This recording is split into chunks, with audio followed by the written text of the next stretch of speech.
राम राम। नमस्ते। वंदे मातरम। दिन 10 नवंबर 2023। व्याख्यान नंबर 227। स्वसमृत परिवार में स्वागत है आपका। विषय के बारे में बताएंगे दीपक भाई। जी, सभी को नमस्ते, राम राम, वंदे मातरम, जय धन्वंतरी। आप सभी का आयुर्वेद विषय पर आलोचना सत्र में दीर्घ काल के पश्चात पुनः स्वागत है। और स्वस्थ समृद्ध परिवार की ओर से, वैद्य निर्माण क्रांति अभियान की ओर से, चिकित्सा क्रांति अभियान की ओर से वैद्य श्री जी का हृदय से स्वागत करता हूं आज के सत्र में। और आप सभी पवित्र आत्माओं का, सभी श्रोतागण बंधुओं का, माताओं का, मातृशक्ति का स्वागत करता हूं। और दीर्घ काल के पश्चात अपने आध्यात्मिक गुरु द्वारा प्रदत्त मंत्रों को सिद्ध करने, वो पूर्णतः सफलता प्राप्त करने के पश्चात वैद्य श्री जी पुनः हम सबके बीच में आ चुके हैं। और वैद्य जी का किया गया वे अनुष्ठान आयुर्वेद हित, मानव हित, हम सबके हित में है। और आने वाले समय में सभी वैद्यजन को वैद्य श्री जी द्वारा सिद्धस्त मंत्र काम आएगा। वैद्य श्री जी के इन उद्युक्त प्रयास के लिए हम आपको स्वस्थ समृद्ध परिवार की ओर से, सभी कर्णधार बंधुओं की ओर से शुभकामनाएं देते हैं। वो आपके आयुर्वेद के लिए जो औदित्य समर्पण है, मैं उसे बारंबार नमन करता हूँ। और आशा करते हैं इसी तरह का जो सिद्धियां हैं प्राप्त करिए परमात्मा के आशीर्वाद से, ताकि आने वाले समय में हम सभी श्रोतागण को, सभी वैद्यजन को, सभी भावी वैद्य बहनों को, भाइयों को ये विद्याएं प्राप्त होगी, जिससे कि आयुर्वेद के लक्ष्य को और भी आध्यात्मिक लक्ष्य को, अन्य अन्य लक्ष्यों को हम प्राप्त कर सकते हैं। हम सत्य और असत्य को हम पहचान सकते हैं, बहुत सारे गंतव्य तक अपना पहुंच सकते हैं, लक्ष्य को प्राप्त कर सकते हैं। ऐसे ही शुभकामनाएं सभी स्वस्थ समृद्ध परिवार की ओर से, स्वस्थ समृद्ध परिवार के सभी कंधार बंधुओं की ओर से हम देते हैं और नमन करते हैं आपको। और जो आज का विषय है भ्राजक पित्त है। भ्राजक पित्त का जो व्याख्यान संख्या है 227 है। और जो भ्राजक पित्त का जो भाग है 32वां भाग है। और भ्राजक पित्त विकृत होने पर जो विभिन्न कल्पों की चिकित्सा है, उस विषय पर चर्चा होगी। और हम सभी को वैद्य जी इस विषय पर ज्ञान देंगे और बताएंगे विभिन्न शास्त्रों के माध्यम से। तो आज के सत्र में मैं वैद्य श्री जी का बहुत बहुत स्वागत करता हूं। और वैद्य श्री जी से निवेदन करूंगा कि आज का विषय रखिए और हम सभी को ज्ञानित करिए। नमस्ते। जी, बहुत-बहुत धन्यवाद आप सबका। और आप सबका हृदय से स्वागत करते हैं।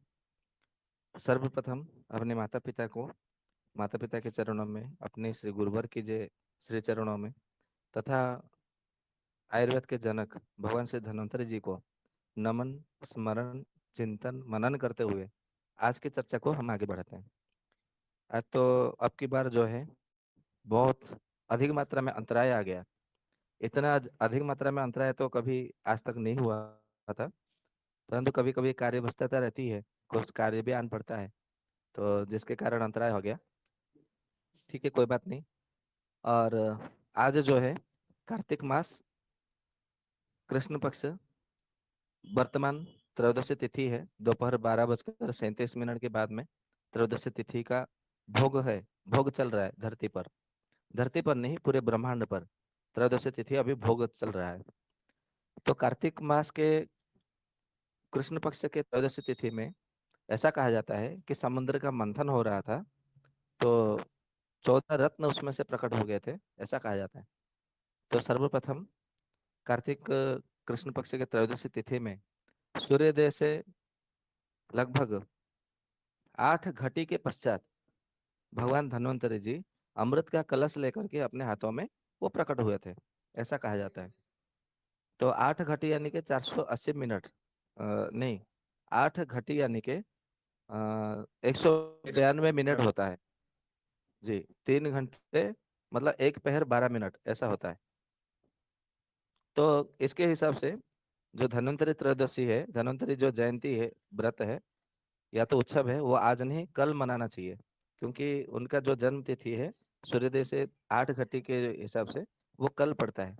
तो जो लोग धन्वंतरि त्रयोदशी बनाना चाहते हैं या तो मनाना चाहते हैं, उसका पालन करना चाहते हैं, कुछ हवन मंत्र स्तोत्र यदि पाठ करना चाहते हैं, तो आने वाले कल कल बनाए में, मतलब कल के जो दिन है उसमें करिएगा तो अच्छा रहेगा।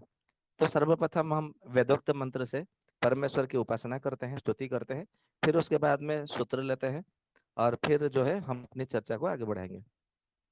तो आज हमने लिया है ऋग्वेद के प्रथम मंडल के षष्ठ सूक्त यानी कि छठा सूक्त, उसके प्रथम और द्वितीय मंत्र, दो मंत्र हमने लिए हुए हैं। तो मंत्र इस प्रकार के हैं कि युज्यति युज्यन्ति ब्रध्न मरुषम चरंतम परितस्थुतः स रोचन्ते रोचनादिभिः युज्यन्तस्य काम्या हरि विपक्षसारथे शोणा धृष्णु निर्वाहसः। ये दो मंत्र हैं।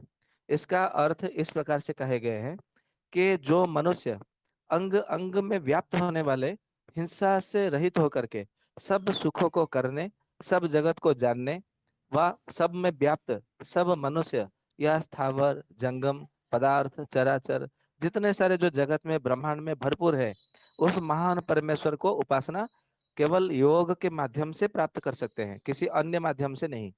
फिर कहते हैं वे प्रकाश रूप परमेश्वर ज्योति स्वरूप है, वो बाहर सूर्य या पवन के बीच में ज्ञान से प्रकाशमान होकर के आनंद में प्रकाशित होते हैं। अतः इसको केवल योग के माध्यम से आप देख सकते हैं या तो अनुभव कर सकते हैं। बिना किसी योग से आप परमेश्वर को प्राप्त नहीं कर सकते, ये इसमें कहा गया है। फिर उसके सूर्य और अग्नि के सब इच्छा करने योग्य अपने अपने वर्ण के प्रकाश करने हारे या गमन के हेतु दृढ़ अर्थात मजबूत विविध कला और जल के चक्र घूमने वाले पांख रूपी यंत्रों से युक्त अच्छी प्रकार सवारियों से जुड़े हुए मनुष्य आदिकों को देश देशांतर में पहुंचाने वाले आकर्षण और वेग तथा शुक्ल और कृष्ण पक्ष के रूप दो घोड़े जिनसे सबका हरण किया जाता है इत्यादि श्रेष्ठ गुणों को पृथ्वी जल और आकाश में आने जाने के लिए अपने अपने रथों में अवश्य जोड़े। इस प्रकार से दो मंत्र कहे गए हैं। अब इसके अर्थ को बारीक से समझते हैं। कोई कोई कहते हैं कि आप हमारे संस्थान से जुड़ जाइए, और एक बात है मैं पहले बता देता हूँ। मुझे जो है ऐसा तो नहीं है कि लोग बोलते हैं कि मैं दूसरों का बुराई करता हूँ, निंदा करता हूँ या तो किसी का टांग खींचता हूँ, ऐसा नहीं है। जो सत्य है लोगों को उजागर करना और सत्य से साक्षात्कार कराना, ये ये हमारा स्वभाव है। यही हमारा उद्देश्य है, लक्ष्य है कि कोई भ्रमित ना हो, कोई गड्ढे में ना गिरे। सबको जो है उन्नति करना चाहिए, उन्नति कर करके ऊपर उठना चाहिए, अपने लक्ष्य को प्राप्ति करना चाहिए। और आयुर्वेद तो कहता है कि आपको सत्व गुण और सत्व बजाय करना चाहिए, और आपको लक्ष्य प्राप्ति ये होना चाहिए कि बंधन से मुक्त।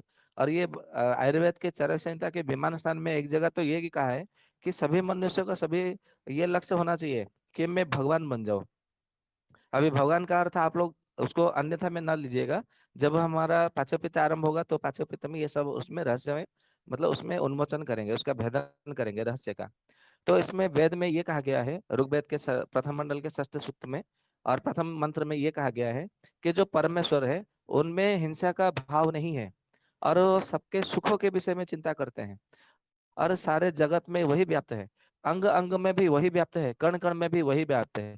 चाहे वो स्थावर हो, जंगम हो, कोई भी पदार्थ हो, चराचर जगत ही ब्रह्मांड ही क्यों न हो, सब में परमेश्वर व्याप्त है। और वो परमेश्वर जो है प्रकाश स्वरूप रहते हैं, अर्थात एक ज्योति के स्वरूप है। ज्योति के स्वरूप जो परमेश्वर है, और बाहर जो है जैसे भगवान सूर्य कितना प्रकाशमान है, उनको कोई खाली आंख से नहीं देख सकता। ठीक उसी तरह परमेश्वर को भी आप खाली आंख से नहीं देख सकते, उनके लिए आपको योग का चक्षु होना परम आवश्यक है। जिस प्रकार हम सूर्य भगवान को देखने के लिए किसी एक दूसरे चक्षु का, प्रति चक्षु का हम आश्रय लेते हैं, माध्यम लेते हैं, ठीक उसी तरह आपको यदि परमेश्वर को यदि देखना है, दर्शन करना है, तो आपको योग रूपी चक्षु का आपको आश्रय लेना पड़ेगा। तो जाके परमेश्वर जो है आपको प्राप्त होंगे, अर्थात दर्शन देंगे, अर्थात आप दर्शन कर सकते हैं। ये हो गया पहला मंत्र का जो है इसका अर्थ है। दूसरा इसमें ये कहा गया है कि जो विद्वान सूर्य और अग्नि के सब इच्छा करने योग्य अपने अपने वर्ण के प्रकाश करने हारे गमन के हेतु दृढ़ विविध कला और जल के चक्र घूमने वाले पांख रूपी यंत्रों से युक्त अच्छे प्रकार सवारियों में जुड़े हुए मनुष्य दिकों को देश देशांतर में पहुंचाने वाले आकर्षण वेग और तथा दो दो घोड़े जिनसे सबका हरण किया जाता है इत्यादि श्रेष्ठ गुणों को पृथ्वी जल और आकाश में आने जाने के लिए अपने अपने रथों में जोड़े। इसका अर्थ यह है ये एक प्रकार से शिल्प कला के और प्रदर्शन कर रहा है, या ये तो संकेत है, ऐसा हमें समझना चाहिए। मतलब इसमें ये कहते हैं कि सूर्य और अग्नि के सब करके सबके इच्छा करने योग्य। तो आकाश में सूर्य भगवान है और धरती पर अग्नि है। अर्थात ये अग्नि से सूर्य तक जो बीच का है रास्ता है, या तो उसके ऊपर भी, तो आपको क्या करना चाहिए, अपने अपने वर्ण के प्रकाश करने हारे, अर्थात जो जिस वर्ण में उत्पन्न हुए हैं या तो जन्म हुए हैं, तो अपने अपने वर्ण के आधार पर आपको गमन करने हैं, तो दृढ़ यानी कि मजबूत ऐसा एक शिल्प कला के माध्यम से एक ऐसा यंत्र बनाना चाहिए। वो यंत्र कैसा होना चाहिए, न विविध कलाओं से युक्त होना चाहिए, और जल के चक्र घूमने वाले पंख रूपी यंत्रों से युक्त होना चाहिए, ऐसा उसमें कहा गया। मतलब उसमें आपको ऐसा मोटर, ऐसा एक इंजन उसमें फिट करना है उस यंत्र में, उस रथ में, जो कि आपको कैसे कैसे मतलब कहाँ कहाँ चलना चाहिए। तो कहते हैं कि अच्छी प्रकार सवारियों में जुड़े हुए मनुष्य दिकों को देश देशांतर में पहुंचाने वाले। मतलब उसमें एक व्यक्ति नहीं, अनेकों अनेक, जैसे आज हम एक बाइक खरीदते हैं, तो बाइक में कितने लोग, गाड़ी में ज्यादा से ज्यादा 3 लोग बैठ सकते हैं। हम, हमारी मतलब कोई माता पिता, या तो हम अपनी पत्नी और बच्चे, या तो 2 भाई 2 बहन, या तो भाई बहन, इस बस इतना ही, बस 2 मित्र 2 बंधु। उससे अधिक मतलब 3 लोग भी मतलब जाएंगे तो फिर आपको जुर्माना आपको भरना पड़ता है। तो 2 ही लोग आपके आजकल के जो आधुनिक विज्ञान के आधार से जो यंत्र बनाए जाते हैं सबके लिए, तो 2 लोग से ज्यादा नहीं बैठ सकते। परंतु यहाँ पे ये कहा गया है शिल्प कला के माध्यम से कि सवारियों, मतलब ये सवारियां, ऐसा नहीं कहा गया। सवारी यानी कि एक व्यक्ति, सवारियां यानी कि 2 व्यक्ति, सवारियों यानी कि 2 से जब अधिक व्यक्ति हो जाते हैं तो उसमें बहुवचन कहा जाता है। ये संस्कृत का ये शब्द का ये अर्थ ऐसा होता है, उसका ये रहस्य है। तो यहाँ पे 2 से अधिक लोगों से जुड़े हुए मनुष्य आदि को देश देशांतर में पहुंचाने वाले, देश क्या है, तो हमारा जो भारत है ये देश है, ये परदेश नहीं है, मतलब ये देश नहीं है, विदेश नहीं है। तो भारत जो है, भारत का कैसा नक्शा है, तो कहा जाता है महाभारत के आप देखेंगे अ, सभा पर्व में देखेंगे, तो भारत का नक्शे मानचित्र के विषय में पूरी विस्तार से बताया गया है महाभारत ग्रंथ में। तो उसमें ये कहा गया है कि भारत जो देश है, भारत जो वर्ष है, ये जो जम्बू द्वीप है, 9 द्वीप है, 7 द्वीप है, 7 द्वीप को एक एक जो जम्बू द्वीप है उसमें से 7वां द्वीप, तो 7वां द्वीप जम्बू द्वीप को उसको 9 खंड किया गया, 9 खंड मेदिनी बनाया गया। तो उसको नौ एक एक खंड को उसको वर्ष नामित किया गया। तो ये जो भारत है ये वर्ष है, भारतवर्ष, इसको भारतवर्ष कहा जाता है, भारत देश नहीं है।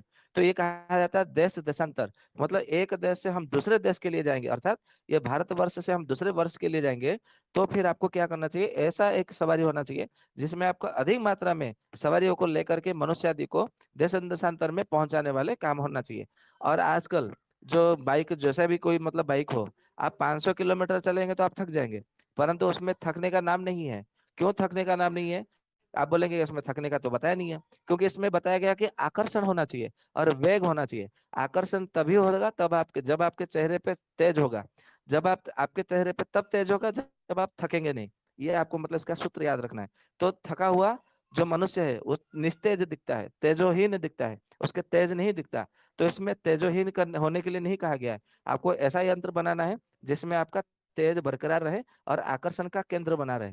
फिर उसके बाद में कहते हैं कि ये वेगवान होना चाहिए, मतलब इतना गतिशील होना चाहिए, वेग ज्ञान अर्थात उसका स्पीड इतना ज्यादा होना चाहिए कि एक ही दिन में एक देश से, एक वर्ष से दूसरे वर्ष में आप पहुंच सके।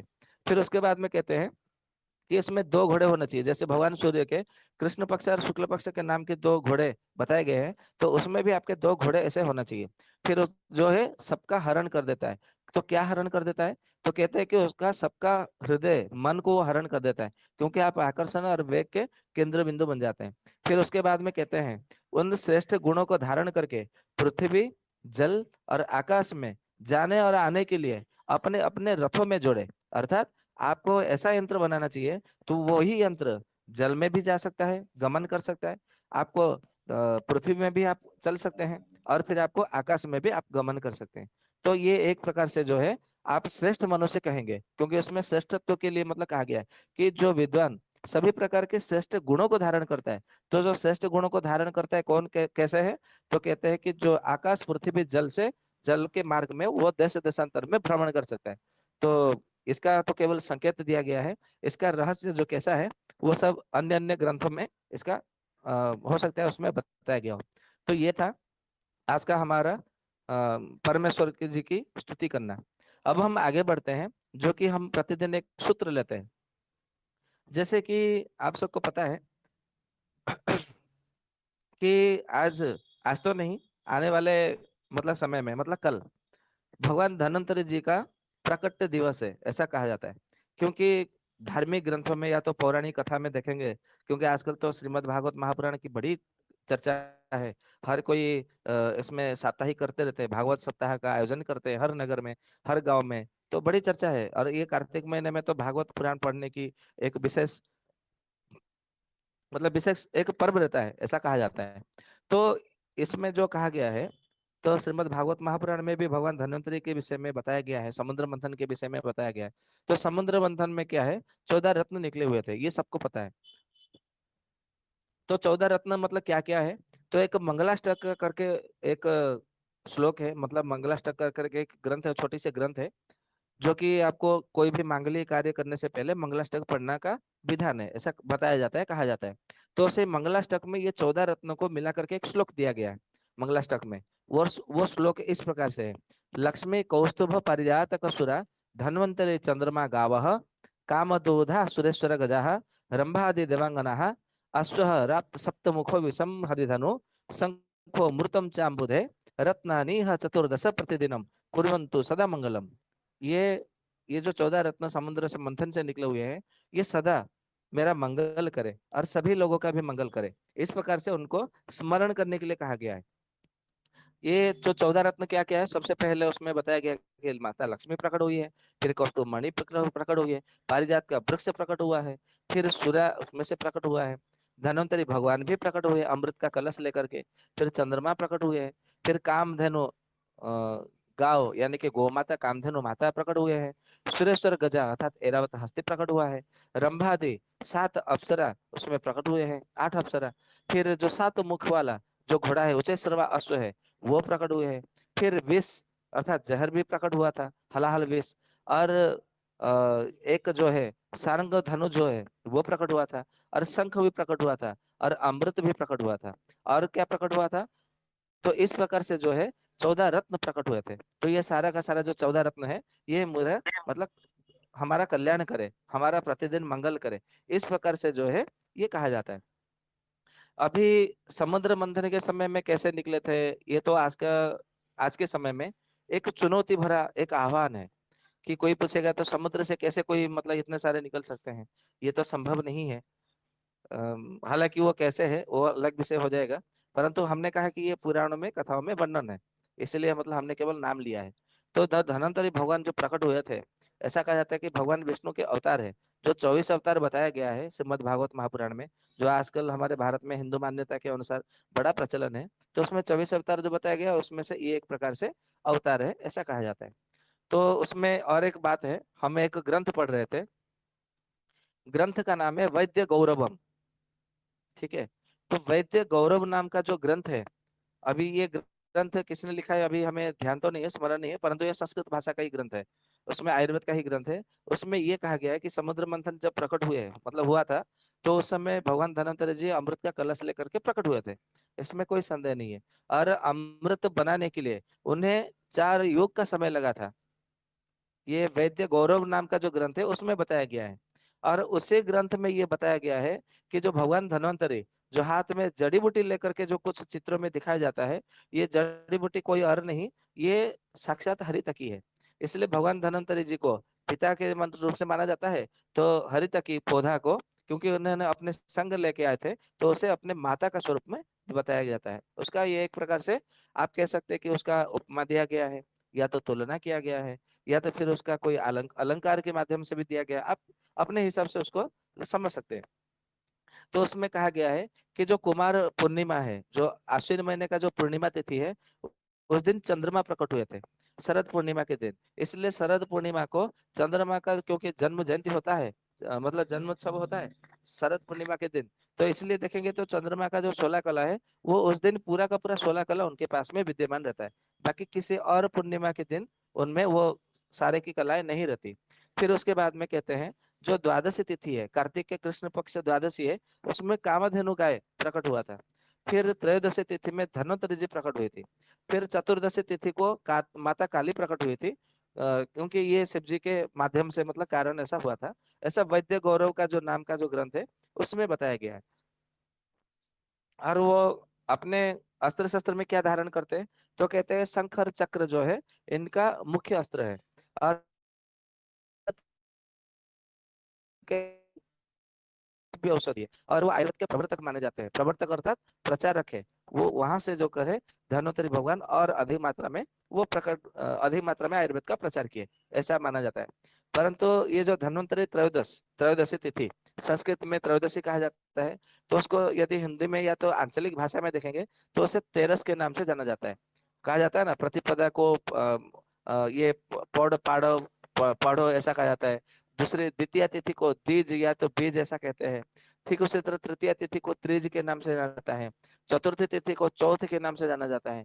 पंचमी तिथि को पंचम पंचम ऐसा के नाम से भी जाना जाता है। छठा तिथि को षष्ठी तिथि को छठा तिथि, छठी तिथि छठ तिथि ऐसा कहते हैं। तो सप्तमी तिथि को सातम तिथि, सप्तमी तिथि, अष्टमी तिथि को आठवां आठवीं तिथि ऐसा कहते हैं। ठीक उसी तरह नवमी को नवमी नवमी को, और दशमी को दसवीं, एकादशी को ग्यारस भी बोलते हैं और एकादशी भी बोलते हैं। द्वादशी को बारस भी बोलते हैं और द्वादश भी बोलते हैं। त्रयोदशी तिथि को ठीक उसी तरह तेरस बोलते हैं। तो और धन्वंतरी भगवान उस दिन प्रकट हुए थे, तो धन्वंतरी से अपभ्रंश होकर के धन ले लिए, और त्रयोदशी तिथि को तो आंचलिक भाषा में तेरस बोलते हैं। इस प्रकार से जो है, एक प्रकार से धनतेरस ये नामकरण हो गया। परंतु धनतेरस ये कहीं भी किसी भी ग्रंथ में ये नहीं उल्लेख मिला कि सोना खरीदना है। मैं तो बोलता हूँ हमारे देश में इतने सारे गरीब लोग हैं, यदि आपके पास सामर्थ्य है तो आप सोना खरीद करके बांटिए। तो फिर आपको मतलब कोई यश कीर्ति प्रतिष्ठा, किसी गरीब का किसी दरिद्र का आपको प्रार्थना मतलब मिल जाएगी। भगवान आपके मतलब ऊपर प्रसन्न हो जाएंगे, दरिद्रता दूर हो जाएगी हमारे भारतवर्ष से। सोना, और ये चरक संहिता के यदि आधार पर हम बात करें, तो अभी सोना पहनने की नहीं, सोना खाने की बर्तन वस्तु है। ये में हमने कई बार कह चुके हैं कि जो कलयुग का समय है, चरक संहिता में अभी आप लोग बोलेंगे अरे ये तो चरक संहिता तो ऐसे ही बता दिया गया, उसमें योगों के आधार पर कहाँ बताया है कि कलयुग में सोना खाना है। तो आप ध्यान से देखेंगे, ये तो हम पाचक पित्त में अभी बहुत जल्द आरंभ करेंगे, तो उसमें सारा रहस्य उसमें भेदन करके हम बताएंगे कि कहाँ बताया है चरक संहिता में कि किस युग में कौन सा औषधि का सेवन करना चाहिए। तो जो अभी कलयुग चल रहा है, कलयुग में सोना पहनने की नहीं, सोना खाने की वस्तु है। तो आप लोग यदि सोना यदि खरीदना चाहते हैं, आपके पास सामर्थ्य है, पैसा है, तो आप जो गरीब लोग हैं, दरिद्र लोग हैं, उनको सोना बांटिए। जो जो अपने मतलब बहन बहन की बेटी की विवाह में सोना नहीं खरीद पा रहे हैं, और आजकल तो दहेज के लिए कितने को वधुओं की बहनों की हत्याएं हो जाती है, स्त्रियों की निर्यातना हो दिया जाती है। तो आप उसमें ऐसा करिए कि उनको सहायता करना भी हो जाएगा, एक से गृहस्थ बच जाएगा, किसी का जीवन भी बच जाएगी, और आपका जो मतलब मन में जो तसल्ली है, संतुष्टि है कि मुझे धनतेरस में सोना खरीदना है, तो ये हो जाएगा। यदि नहीं, ऐसा नहीं करें यार, मैं क्यों किसी को दूं, मैं अपने लिए क्यों ना करूं। तो यदि अपने लिए करना चाहते हैं तो स्वर्ण भस्म खरीद करके सेवन करिए। तो आजकल मतलब जो कल खरीदने वाले हैं, तो स्वर्ण भस्म किसी अच्छे कंपनी का वैद्य से खरीद कर ले आइए, और उसको शहद के साथ में सुई की नोक में शहद लगा करके उसमें डुबो डुबो करके प्रतिदिन सेवन करिए, अपने घर में सबको खिलाइए। तो ये एक काम कर सकते हैं। और सोना खाने के लिए किसी दिन की किसी तिथि की आवश्यकता नहीं है, आप किसी भी दिन किसी भी समय में खरीद सकते हैं। ये है बात है। हाँ, और एक बात है कि आयुर्वेद के आधार पर जो काल विज्ञान है, उसमें सोना पहनने के लिए तीर्थ मुहूर्त के विषय में बताया गया है कि आप इस मुहूर्त में यदि पहनते हैं तो आपका जो वात पित्त कफ है वो तीनों दोष जो है समन रहेगा। मतलब दोषों को समन करने के लिए अपने अपने गुणों के आधार पर, अपने दोषों के आधार पर उसको धारण करने के लिए मुहूर्त बताया गया है। कौन से मुहूर्त में किस व्यक्ति को, किस पितृ को, प्रकृति वालों को धारण करना चाहिए, ये अवश्य बताया गया है। तो ये आप उसको ध्यान में रखें। परंतु सोना खरीदने के लिए धनतेरस के पीछे मत भागे, ये एक प्रकार से ब्रह्म ज्ञान है, इसको आप ब्रह्म ज्ञान समझ करके इसको पालन मत करें। तो ये आप सबसे अनुरोध है, क्योंकि ये किसी भी आर्ष ग्रंथ में, किसी भी आयुर्वेद के ग्रंथ में भी ये कहीं पर भी उपलब्ध नहीं है।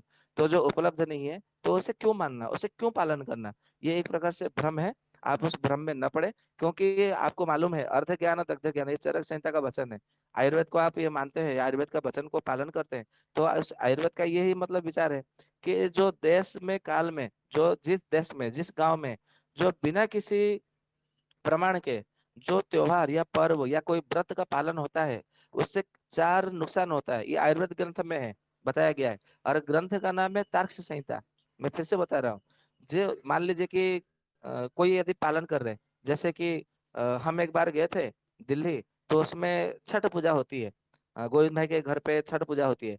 तो ये हमको पता चला कि जो गोविंद भाई का जो मतलब भाभी है, वो एक दिन पहले से बिना पानी पिए बिना खाए, मतलब पानी ही नहीं पीना है तो खाना ही तो बात मतलब छोड़ दीजिए, बिना पानी पिए वो उनको रहना है। कब रहना है? एक रात, एक पूरा दिन, फिर एक रात, दूसरे दिन, ऐसा कुछ है, 24 घंटा या 36 घंटा बिना पानी पी रहना है। और उसके बाद में नदी में जाकर के स्नान करना है, फिर वहां से आना है। और वहां से आने के बाद में ये पूजा करना है अपराह्न काल में, फिर अपने पति को खिलाना है, फिर जाके प्रसाद सेवन करना है। तो बोला ये, फिर हम वहां से आने के बाद में हमने देखा, खोजा, ये कौन से ग्रंथ में वर्णन है, ऐसा कोई है क्या व्रत? तो ऐसा कोई व्रत नहीं है। आयुर्वेद में तो यदि देखेंगे तर्कश संहिता में, निघंट रत्नाकर ग्रंथ में, और ऐसे चरक संहिता में भी, और कुछ कुछ ग्रंथ में चांद्रायण व्रत करने के लिए तप्त चांद्रायण, कृत्स चांद्रायण और त्रिरात्र व्रत, ऐसे कई प्रकार के व्रत है। भैया वो करिए ना, वो करेंगे तो आप आत्म साक्षात्कार होगा, परमेश्वर प्राप्ति होगी, आपका कल्याण होगा, आपके परिवार का कल्याण होगा, वंश की वृद्धि होगी। ये बिना खाए बिना पिए ये कोई व्रत है? ये तो हम इसको स्वीकार नहीं करते, भले किसी को मन को मतलब थोड़ा धक्का लगे या तो जो भी है, जो सत्य है वो सत्य है। बाकी आप लोग तो सब बुद्धिमान है, अपने विवेक से उसको चिंतन करिए, मनन करिए। परंतु धनतेरस के दिन सोने खरीदने के लिए ज्वेलर्स की दुकान में मत भागिएगा, वहां पे भीड़ मत लगाइएगा, ठीक है? यदि आप सामर्थ्य है तो सोना ला करके बांटिए। और अगर कोई बांट रहा है तो कोई बोलिएगा, मैं भी आ जाऊंगा कतार में लाइन पे खड़े होने के लिए, क्योंकि मुझे तो सोना चाहिए। सोना लाएंगे तो हम सोना भस्म करके फिर रोगियों को देंगे औषधि, तो मुफ्त में बांटेंगे। कोई सोना यदि बांट रहा है तो हमें भी अवगत कराइएगा, ठीक है? तो ये था। हाँ, तो वहां से जो है धन्वंतरी भगवान वहां से प्रकट हुए, ऐसा मतलब कहा जाता है। फिर हम आपको उसमें से कुछ बताते हैं, क्योंकि धन्वंतरी भगवान के लिए भी एक द्वंद्व है। ये तो धन्वंतरी जी पूरे भगवान के पूरा जीवन रहस्य हम जिस दिन हम पाचक पित्त का आरंभ करेंगे उसी दिन करेंगे। बहुत कम समय बचा रह गया है, परंतु आज हम थोड़ा सा बता दे रहे हैं। धन्वंतरी भगवान की छवि को लेकर के बड़ा द्वंद्व है।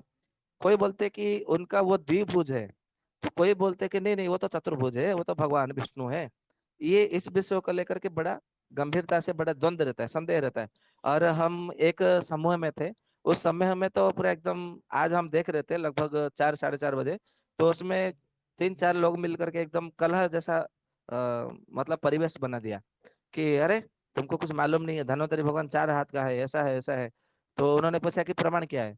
तो वो जो बता रहे थे चतुर्भुज है, उनके पास कोई ग्रंथ का प्रमाण नहीं था। तो उन्होंने भी पूछ लिया, ठीक है आप 2 भुज है 2 हाथ है, आप इसका प्रमाण दीजिए। तो उनके पास भी कोई प्रमाण नहीं था। ये बड़ा एक द्वंद्व होकर के फिर उसमें से एक व्यक्ति आए, बुजुर्ग वयस्क व्यक्ति, बोले कि जब आपके पास प्रमाण नहीं कि वह द्विभुज है, आपके पास प्रमाण नहीं कि वो चतुर्भुज है, तो यहाँ पर क्यों लड़ रहे हो, कलह कर रहे हो, अपने क्यों ऐसा मतलब प्रदर्शन कर रहे हो? ऐसा मत करो। तो जाकर के वो जो कलह है वो थोड़ा शांत हुआ। तो कहने का अर्थ है, वास्तव में भगवान धन्वंतरी चतुर्भुज है या द्विभुज है, इसको जानना परमावश्यक है। तो इसके विषय में उसी वैद्य गौरव के नाम से एक ग्रंथ है, उसी वैद्य गौरव के ग्रंथ में बताया गया है। हमारे गुरुजी ने एक बार बता देते हैं। तो भगवान धन्वंतरी जी जो समुद्र से प्रकट हुए वो चतुर्भुज ही थे, क्योंकि ऐसा बताया जाता है उनके एक हाथ में, बाएं हाथ में शंख ऊपर के, और दाएं हाथ में चक्र, सुदर्शन चक्र, और एक दाएं हाथ में नीचे वाला उसमें अमृत कलश है, और बाएं हाथ का नीचे वाला उसमें हरि तकी है। ऐसा चतुर्भुज में 4 वस्तु लेकर के वो प्रकट हुए थे। तो उसके बाद ऐसा हुआ कि सभी देवता और असुर समुद्र में अमृत के लिए वो मंथन कर रहे थे। तो जैसे ही भगवान अमृत लेकर के प्रकट हो गए, तो सारे असुरों ने पूछा आप कौन है? तो उन्होंने बोला कि हम तो धन्वंतरी है। मतलब उन्होंने बोला कि उन्होंने कोई ऐसा नाम नहीं बताया कि मैं धन्वंतरी हूँ। उन्होंने बोला कि मैं तो एक वैद्य हूँ। और तो उन्होंने बोला कि तो ठीक है, आपके हाथ में क्या है? बोले ये तो दिव्य अनुपम औषधि है, अति अनुपम औषधि है। तो बोले कि क्या नाम है इस औषधि का? बोले इसी को अमृत कहते हैं और सुधा कहते हैं। तो सारे असुरों ने वो वासुकी नाग को लेकर के जो मंथन कर रहे थे, उसको छोड़ करके, त्याग करके अमृत को पकड़ने के लिए वो चल दिए। तो उनसे अमृत छीन करके ले गए। परंतु वो सारे के सारे मूर्ख थे। तो वो क्या कह रहे थे कि सबसे पहले अमृत तो मैं ही पीऊंगा, सबसे पहले। तो दूसरा बोलता है अरे अरे मैं ही सबसे पहले पीऊंगा। तो उसमें से फिर राजा बलि बोलते हैं नहीं नहीं नहीं नहीं, मैं ही पीऊंगा सबसे पहले, क्योंकि मैं राजा हूँ। फिर उसमें से राहु नाम का दैत्य आता है, नहीं नहीं नहीं, ये तो हम दैत्य ही सबसे बलवान है, अमृत तो हम सबसे पहले पियेंगे। उन मूर्खों को ये भी नहीं था कि अमृत है हम ही लोग पियेंगे। तो सब मिल बांट करके, पहले क्या आगे क्या पीछे क्या, पहले क्या बाद क्या, पहले कोई भी मतलब पियेंगे तो हम ही लोग पियेंगे, तो आपस में लड़ाई झगड़ा ना करके हम लोग पी लेते हैं शांति से। परंतु ऐसा नहीं है, उनको लगता था कि मैं ही सबसे पहले पीऊंगा, मतलब मुझे ही फर्स्ट होना। तो ये हुआ कि वहां पर फिर जो है भगवान विष्णु के सामने प्रकट हो गए सारे देवतागण। फिर वो आकर के बोले कि चिंता मत करो। फिर वो मोहिनी अवतार हुए। फिर वहां से अमृत का कलश लेकर गए। फिर उसमें राहु का मतलब वध हुआ, तो राहु के तो ऐसा ऐसा पुराणों में बताया जाता है, भागवत कथा में, सभी कथाओं में पता है, आप लोग को पता भी है क्योंकि आप सब भारत में रहने वाले हैं। फिर वहां से भगवान श्री हरि विष्णु धन्वंतरि भगवान के पास में आए। बोले कि आप अमृत को बना तो लिए, परंतु आपने उसकी संरक्षण नहीं कर पाए, उसकी सुरक्षा नहीं कर पाए। तो फिर आप क्या चाहते हैं, आप अभी यहाँ पे मतलब क्यों खड़े हैं? तो बोले कि मैं क्या इसमें सुरक्षा मतलब मैं क्या करूं, मैं बस इतना चाहता हूँ कि मुझे ऐसा देवलोक में मुझे कोई स्थान मिले, और जो यह देवताओं का आहार होता है यज्ञ, तो मुझे भी तो संभवतः भूख लग सकती है, तो मुझे भी तो यज्ञ अभिभाग चाहिए। तो बोले कि तुम देवताओं से श्रेणी में नहीं हो, इसलिए तुम्हें जो ये यज्ञ भाग है तुम्हें नहीं मिल सकता, और तुम्हें जो है देवलोक में तुम्हारे लिए अभी कोई स्थान निरूपण नहीं हुआ है, निर्धारित नहीं हुआ है, इसलिए तुम देवलोक में नहीं रह सकते। तो फिर बोले कि फिर मैं कैसे करूं? फिर मुझे कोई हवि मतलब भाग दे दीजिए। तो बोले कि तुम ईश्वर नहीं हो तो तुम्हें हवि भाग कैसे दिया जा सकता है? तो फिर बोले कि फिर मैं क्या करूं? बोले तुम जब दिव्य तेज से संपन्न हो जाओगे तब जाके तुम्हें हविर्भाग भाग का तुम अधिकारी हो जाओगे। केवल देवताओं जैसा स्वरूप धारण करने से तुम्हें हविर्भाग भाग का तुम अधिकारी नहीं हो, क्योंकि तुम्हारे पास दिव्य तेज नहीं है। तो बोले कि फिर मतलब ऐसे आप ऐसे कैसे कह सकते? बोले यदि तुम्हारे पास दिव्य तेज होता तो तुम अमृत का सुरक्षा कर पाते, संरक्षण कर पाते, परंतु तुमने दिव्य तेज नहीं होने के कारण तुमने उसका संरक्षण नहीं कर पाए। इसीलिए तुम्हें जो है धरती लोक पर जन्म होना है। जिस आयुर्वेद को तुमने इतना अध्ययन करके अमृत ही तुमने प्रकट कर दिया, उसी आयुर्वेद को प्रचार करना है, प्रसार करना है, और उसी आयुर्वेद के माध्यम से तुम्हें दिव्य तेज की प्राप्ति करनी है।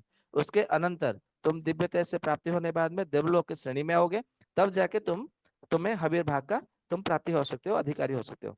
फिर वहां से जो है फिर उन्होंने समय की प्रतीक्षा किया, और काशी में एक राजा हुए जिनका नाम महाराज कास है। उनके पुत्र थे जिनका नाम धन्व था। उसी धन्व के भगवान के मतलब धन्व महाराज के औरत से काशी में प्रकट हुए, जिसके कारण उनका नाम धन्वंतरी हुआ। मतलब धन्व महाराज के विवाह के कई वर्ष हो गए, परंतु उन्हें पुत्र रत्न की प्राप्ति नहीं हुई थी। तो उन्होंने जो है उन्होंने गायत्री मंत्र से हवन करते हुए भगवान श्री हरि विष्णु की और सूर्य भगवान की बड़ी ही उन्होंने तपस्या मतलब साधना की थी। क्योंकि जो भगवान श्री हरि विष्णु है उनका जो मुख है वो चंद्रमा के समान है, और वो सब कुछ देने में समर्थ है। और भगवान सूर्य के बिना आरोग्य की प्राप्ति नहीं होती, वंश आगे नहीं बढ़ता। इसलिए उन्होंने भगवान श्री हरि विष्णु और भगवान श्री हरि यानी कि सूर्य भगवान की तपस्या की, आराधना किया। उसके बाद में बोले कि ठीक है, तुम्हारा कुल उद्धार होने के लिए एक पुत्र की प्राप्ति अवश्य होगी। तो उन्होंने धन्व को तरी यानी के तारण करने वाला, तरी यानी के जो नाव होता है, नैया नाव ऐसा जो बोलते हैं, तो उसे संस्कृत में तरी कहते हैं। तो धन्व के घर में यानी कि धन्य के कोल में, गोद में, अंक में जो ये तरीक बन करके आए, प्रकट हुए, तो इसके लिए उनका नाम धन्वंतरी, ये प्रकार से उनका नामकरण हुआ है। ठीक है, ये उसका उनका नामकरण का ये रहस्य है। तो उसके बाद में जब वो मतलब यहाँ पर हुए, तो उनका दो भुज था। इसीलिए यदि आप समुद्र मंथन वाले जो तेजोहीन धन्वंतरी भगवान की प्रकट मतलब पूजा करते हैं, तो आप केवल आयुर्वेद का ज्ञान धारण कर सकते हैं। यदि आपको आयुर्वेद का ज्ञान के साथ में शक्ति, शौर्य, बल, वीर्य, पराक्रम, तेज, ओज, बल, वीर्य आदि से युक्त होना है, तो आपको जो द्विभुज वाला जो धन्वंतरी भगवान है उनकी आपको आराधना करनी चाहिए। और क्योंकि जो चतुर्भुज धन्वंतरी भगवान है, उनको आप यदि आहुति देंगे तो भी उन्हें प्राप्त नहीं होगा। तो जो द्विभुज वाला जो धन्वंतरी भगवान है, उन्हें आहुति देंगे तो उन्हें प्राप्त होगा। ये उसका रहस्य है। ठीक है, ग्रंथ का यदि प्रमाण चाहिए तो संदर्भ ग्रंथ है वैद्य गौरवम, जो कि शास्त्रीय ग्रंथ है। आप उसका सारा प्रमाण उसमें आपको मिल जाएगा। ये हमने धन्वंतरी भगवान के विषय में संक्षेप में कहा है। और यही भगवान धन्वंतरी जो है आगे चल करके महर्षि सुश्रुत जी के साक्षात गुरु हुए। ठीक है, तो ये था धन्वंतरी भगवान के प्रकट के जन्म के समय में। और ये बात याद रखिएगा, कभी भी धन्वंतरी त्रयोदशी आपको पालन करना है तो आपको जो है, और हाँ और एक बात है, धन्वंतरी त्रयोदशी से लेकर के देव दिवाली यानी कि देव दीपावली, देव पूर्णिमा जो कार्तिक मास का पूर्णिमा तिथि है, तब तक और मार्गशीर्ष अमावस्या तक, मतलब यहाँ से लेकर के लगभग 35 दिन तक आपको हर आंगन में, हर घर में, दीवारों पर या तो दहलीज होती है वहां पर आपको दीपक जलाने हैं। ये आपको इतना करना है। और एक बात है, अभी तो सरकार ने पटाखा फोड़ने के लिए मना कर दिया है, उसमें रद्द स्थगित कर दिया है, बैन कर दिया है। तो मैं आप सबसे एक अनुरोध करता हूँ, आप मुझे ऐसा विधर्मी या तो अलग समय अलग हिसाब से मत लीजिएगा। ये जो हमारा है उस पर्व का नाम है दीपावली। दीप युक्त आवली, आवली का अर्थ है समूह, मतलब दीपों का उत्सव है वो पटाखों का उत्सव नहीं है। पटाखे यदि फोड़ने के लिए मना भी किया है तो इसमें आपको अच्छा ही है, क्योंकि आप जितने रुपए का धन का अपव्यय करके पटाखे फोड़ेंगे, उतने में आप कितने वर्ष तक दियावती कर सकते हैं, दीपक लगा सकते हैं, जला सकते हैं, आप कल्पना नहीं कर सकते।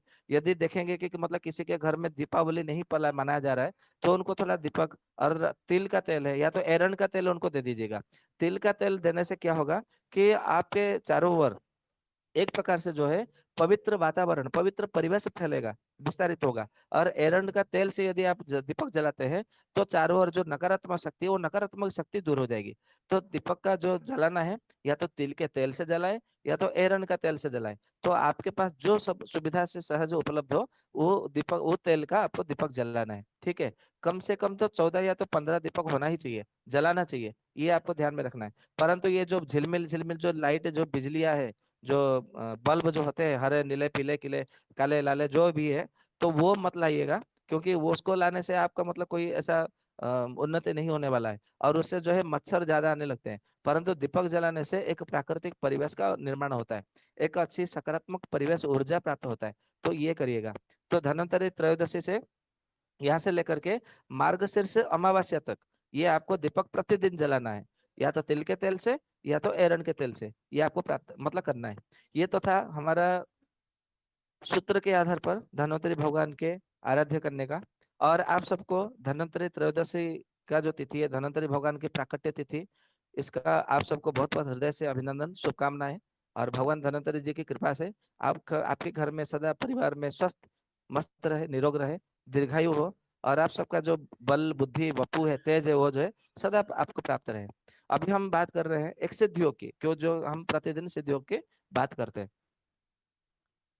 तो ऐसा है, आजकल अभी देखेंगे तो धीरे धीरे, क्योंकि अभी धीरे धीरे ठंडी बढ़ने वाली है, सर्दी बढ़ने वाली है, तो देखेंगे कान के पास में जो गाल होता है, गाल में गले के पास में थोड़ा सा मतलब सूजन आ जाती है, बच्चों में भी बड़ों में भी। ये आने वाला है अभी, मतलब एक सप्ताह के बाद में या तो 15 दिन के बाद में। तो सबसे पहले हमने सोचा कि चलो इसको ही पहले बता देते हैं। तो ऐसा है, फरहद करके एक वनस्पति है, मतलब पौधा है, फरहद करके, उसका बीज आता है, और उसको संस्कृत में पारिभद्र के नाम से जाना जाता है। आप चरक संहिता, सुश्रुत संहिता, या तो अष्टांग हृदय, भाव प्रकाश आदि ग्रंथों में देखेंगे, या तो निघंटुओं में भी देखेंगे, तो उसको संस्कृत में पारिभद्र और हिंदी में फरहद उसका मतलब नाम है। तो उसके बीज आपको जो है, आपको पंसारी को वहां आराम से मिल जाएगा, या तो पारिभद्र का नाम का जो मतलब जो बना पौधा है उसमें से भी आप प्राप्त कर सकते हैं। यदि आपके आसपास पौधा नहीं है तो पंसारी के वहां चले जाइए, उनको बोलिए भैया पारिभद्र का बीज दे दीजिए, तो आप उसको ला करके रख दीजिएगा। तो एक बार ला के रखेंगे तो कम से कम वो 2 वर्ष तक वो खराब नहीं होता है। वो इतना बढ़िया चीज है, आप लोग को बड़ा मतलब आनंद आ जाएगा उसके विषय में जान करके। तो पारिभद्र का बीज कम से कम 2 या 3 ग्राम की मात्रा लेना है, 2 मासा 3 मासा की मात्रा में, और उसको अदरक के साथ में उसको पीस लेना है, बिना पानी मिलाए, ठीक है। बिना पानी मिलाए पारिभद्र का बीज 2 मासा और अदरक एक छोटा सा टुकड़ा ले लीजिए, जैसे कि 2-3 ग्राम लेंगे तो बहुत हो जाएगा। इसको ले करके थोड़ा सा कुनकुना, मतलब थोड़ा सा जो लोहे की तावा पे जो आप रोटी सेकते हैं, उसमें केवल हल्का सा सेक लेना है, मतलब केवल गर्म ही करना है, उसको ज्यादा समय तक नहीं बिठाना है, नहीं तो क्या होगा, वो जल जाएगा, ये आपको समझना है। तो केवल गर्म करके वो निकालना है, हल्का हल्का गर्म ही रहे। तो आपको जहां पर जो कान के, उसको संस्कृत में कर्ण मूल शोथ ये नाम से जाना जाता है, तो उसको वहां पे आपको लगा देना है। आप 1 या 2 बार ही लगाए होंगे, वो छूमंतर हो जाए, मतलब पहली बार में ही आपको 50% परिणाम मिल जाएगा, और दूसरी बार में तो उसका नामो निशान ही नहीं रहेगा, कोई किसी को पता ही नहीं चलेगा कि आपको हुआ था। ये इतना बढ़िया चीज है, एक बार सुबह में, दूसरी बार शाम को लगा सकते हैं, या तो 3 बार 4 बार भी लगाएंगे तो उसका कोई पार्श्व प्रतिक्रिया नहीं है। ये आपको बहुत अच्छा मतलब है, आप इसको कर सकते हैं। ठीक उसी तरह, और हाँ, या आप मतलब फिर बोलेंगे कि ये कौन सा पुस्तक का योग है। तो ग्रंथ का नाम है चक्रदत्त, आचार्य चक्रपाणि जी ने बताया है। और उसी चक्रदत्त में एक ग्रंथ नाम है, ये चक्रदत्त में भी बताया गया है। और एक ग्रंथ का नाम है वैद्य दास चितोत्सव। मतलब जो मतलब जो ग्रंथ का मतलब जिन्होंने लिखा है उनका नाम ही वैद्य दास था। मतलब मैं वैद्यों का दास हूँ, ऐसा है। मतलब इनके विषय में भी बड़ा गहरी कथा है, आख्यान है। मतलब जिन्होंने वो ग्रंथ लिखा है वो स्वयं एक राजवैद्य थे, परंतु उनको उनको और उनकी पत्नी से कोई संतान की प्राप्ति नहीं हुई थी। ठीक है। तो उन्होंने बहुत सारे मतलब ज्यादा प्रयास किया, नहीं हुआ। तो फिर वो एक किसी देवालय में मंदिर में गए। वहां पे जो कोई पूजक थे उनसे बात किए, थोड़े थोड़े दुखी मन से। तो उन्होंने बोला कि तुम ऐसा क्या करते हो? बोले कि मैं तो राजवैद्य हूँ। तो फिर आप इतने दुखी क्यों हैं? बोले मुझे संतान नहीं है। अरे, तुम तो स्वयं राजवैद्य हो, तुम्हें संतान नहीं है, तो तुम तो फिर क्या करते हो? बोले मैं संतान होने की ही औषधि देता हूँ।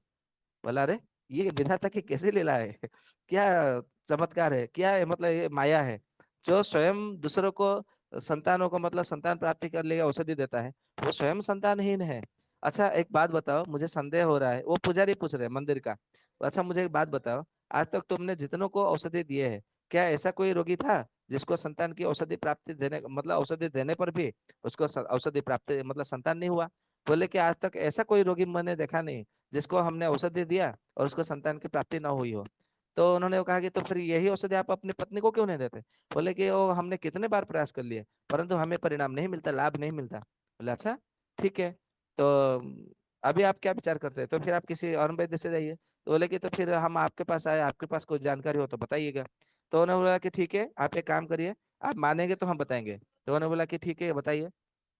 तो उन्होंने बोला कि जो शिवलिंग का बीज है, शिवलिंग के बीज 108 दाने, पुत्र जीवक के 108 दाने आप इसको लेकर के आइए।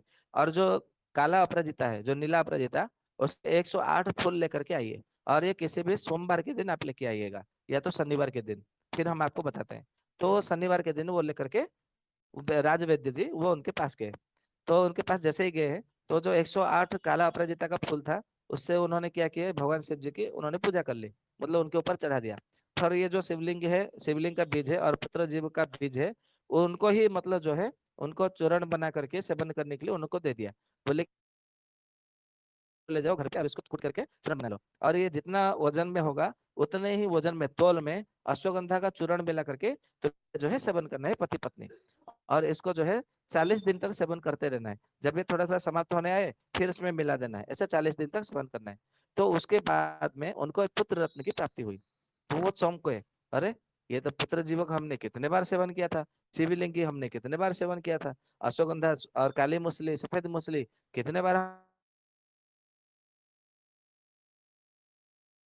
का जड़, और ऐसे हमने कई कई प्रकार के हमने औषधि सेवन किया था, जामुन की छाल, परंतु इससे कैसे मतलब पुत्र प्राप्त हो गया, ये समझ नहीं आया। तो वो शंका अपने मन में लेकर के फिर उसे पुजारी के पास में गए। बोले कि हे महाराज, आप हमारे शंका का निवारण करिए, और आप हम मतलब हम आपसे निवेदन करते हैं। बोले हाँ, प्रकट करिए अपने शंका। बोले कि यही औषधि हमने कितने बार औषधि सेवन किया, परंतु हमें तो कभी परिणाम नहीं मिला, फिर आपने एक ही बार दे दिया 40 दिन में, वो परिणाम मिल गया, इसका क्या रहस्य है? तो बोले कि इसका ये रहस्य है कि आप औषधि सेवन कर रहे थे तो अहंकार से वशीभूत होकर के सेवन कर रहे थे।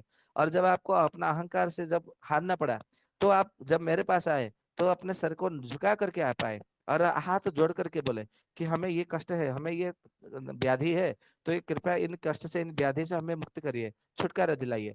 तो मैंने आपके ऊपर दया भाव से, विकलता से जो है, आपको स्नेह से, प्रेम भरी दृष्टि से देख करके आपको, मुझे मैंने अपना पुत्र समझ करके आपको औषधि दिया। बस यही एक रहस्य है, दूसरा कोई रहस्य नहीं है। बोले अच्छा, हाँ ये तो है कि जब हम औषधि सेवन करते थे तो मेरे मन में ये विचार आता था अवश्य कि मैं सबको देता हूँ औषधि, संतान होता है तो मैं, मुझे क्यों नहीं होगा, मुझे भी अवश्य होगा। ये अहंकार का, विचार का अहंकार लेकर के मैं अवश्य औषधि सेवन करता था। तो पुजारी ने कहा कि जो अहंकार जो होता है वो पित्त को बढ़ा देता है, और जो औषधि के जो कारण से जो धातु होती है वो धातु को जला देता है, नष्ट कर देता है। संभवतः इसी कारण तुम्हें संतान की प्राप्ति नहीं हुई।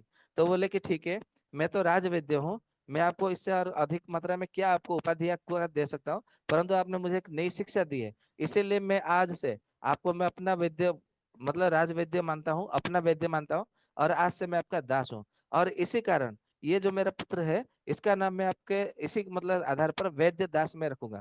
और फिर उन्होंने जब वो वैद्य दास बड़े हुए तो उन्होंने अपने जीवन में जो जो सिद्ध सिद्ध योग उन्होंने चिकित्सा में मतलब प्रचलन किए थे, वो सारा का सारा योग, जैसे कि लोलिम्ब राज जी ने, राजवैद्य लोलिम्ब राज जी ने अपनी पत्नी को सारा योग दे दिया था, सिद्ध योग। तो वो राजवैद्य जी अपने पुत्र वैद्य दास को सारा का सारा सिद्ध योग उन्होंने दे दिया। तो उन्हें जो वैद्य दास जी ने अपने पिता का दिया हुआ गुरु बन करके जो दिए हुए सारे के सारे सिद्ध योग उन्होंने अपने उसे ग्रंथ का रूप दे दिया, कलेवर दे दिया, ग्रंथ का रूप दे दिया। तो उसका ग्रंथ का नाम ही उन्होंने रखा वैद्य दास चित्तोत्सव। मतलब वैद्य दास को ये चित्त को उत्सव यानी कि खुशियां देने वाली है, प्रसन्नता करने वाला है, अपार आनंद देने वाला है, इसलिए उस ग्रंथ का नाम ही उन्होंने वैद्य दास चित्तोत्सव ऐसा करके उन्होंने नामकरण किया। परंतु दुर्भाग्य है ये ग्रंथ आज उपलब्ध नहीं है। ठीक है, यदि किसी के पास कोई पांडुलिपि हो या तो कोई ऐसा ताड़पत्र में लिखा हुआ कोई हो, कुछ हो, तो संभवतः उसमें से आप मतलब हो सकता है कुछ प्राप्त हो सकता है। परंतु हमारे गुरु जी का दिया हुआ कुछ कुछ योग है, हम बीच बीच में जो सिद्ध योग जो बताते हैं, जो जो मतलब रोग के विषय में बताएंगे, तो उसमें से एक एक सिद्ध योग हमारे पास ज्यादा नहीं है, 14-15 सिद्ध योग है उसमें से। अभी वो ग्रंथ कितना बड़ा आकार था हमें पता नहीं, परंतु जो 14-15 सिद्ध योग है हमारे पास लिखा हुआ, उसमें से हम जब भी आवश्यकता पड़ेगी जो जो रोग के विषय में, हम वो विषय में एक एक सिद्ध योग आप लोग के सामने प्रकट कर देंगे। ठीक है, तो ये था आज हमारा सिद्धियों के विषय में। हाँ, और एक बात है जो वैद्य दास चितोत्सव जो ग्रंथ का जो योग है वो इस प्रकार के हैं। जो जो सोना गेरू है, शुद्ध गेरू, वो लेना है। फिर उसके बाद में आपको जो खाल लेना है। फिर आपको कायफल लेनी है, घोड़ा बच लेनी है, और सोंठ लेना है। ये पांचों को बराबर बराबर मात्रा में लेना है। मैं फिर से बताता हूँ। सोना गेरू जो शुद्ध, जो घी के भुना हुआ, मतलब सबसे पहले उसको जो है थोड़ा सा घी में भून लीजिएगा। ठीक है, दूध में थोड़ा उबाल करके फिर उसके बाद में घी में भून लीजिएगा और उसको धूप में सुखा दीजिए। तो गेरू जो है वो सोना गेरू शुद्ध हो जाएगा। तो उसी को शुद्ध सोना गेरू कहा जाता है। जो पंसारी के वहां मिलता है वो अशुद्ध सोना गेरू मिलता है। यदि आप उसमें से 1 किलो लेके आएंगे तो आपको जो है 4 किलो दूध में, 4 लीटर दूध में 3 दिन तक आपको उबालना है। मतलब आज आपने एक बार उबाल दिया, उबालने के बाद में जो है सारा का सारा दूध जब आपका निकल जाए तो उसको फिर जो है आपको छान लेना है। फिर उसको धूप में सुखा देना है। फिर दूसरे दिन आपको फिर दोबारा मतलब दूध में उबालना है, 4 लीटर दूध में। फिर तीसरे दिन फिर से आपको जो है 4 लीटर दूध में उबालना है। तो ऐसे करके जब चौथे दिन आपको जो दूध में आपको उबाला हुआ जो सारा का सारा धूप में सुखा रहे हैं उसको लेके आइए।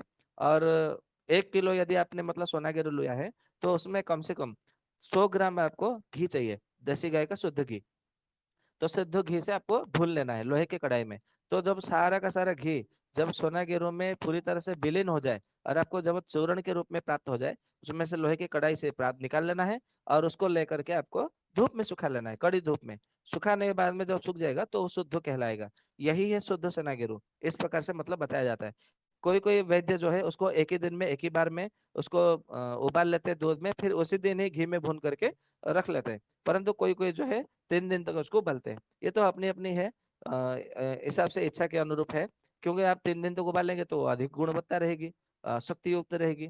तो ये है, तो आप इसको लिख दीजिएगा। तो शुद्ध चना की रू लेना है, जो खा लेना है, सोंठ का चूर्ण, घोड़ा बच जो सफेद बच है वो लेना है, और कायफल लेना है, जायफल का जो भाई कायफल है वो लेना है। पांचों को बराबर बराबर मात्रा में मिला करके रख लीजिएगा।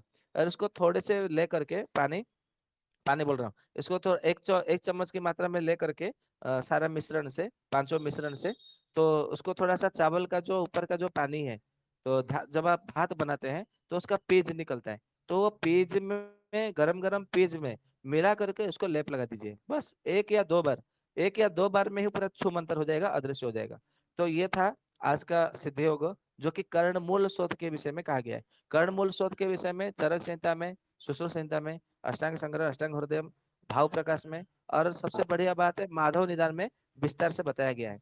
तो आप वहां पे देख सकते हैं कर्णमूल शोथ क्या है। जिसको मतलब गाल में सूजन हो जाता है सर्दी के मौसम में, वो कर्णमूल शोथ है। तो ये था हमारा आज का विषय। अभी हम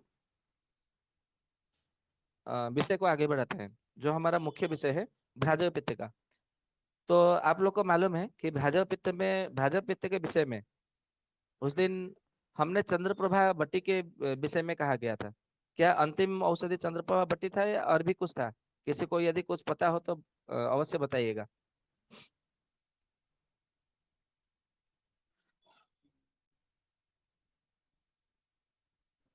क्या हमारी जी आवाज आ रही है आप सबको? जी जी, चंद्र प्रभावती ही संभवतः था।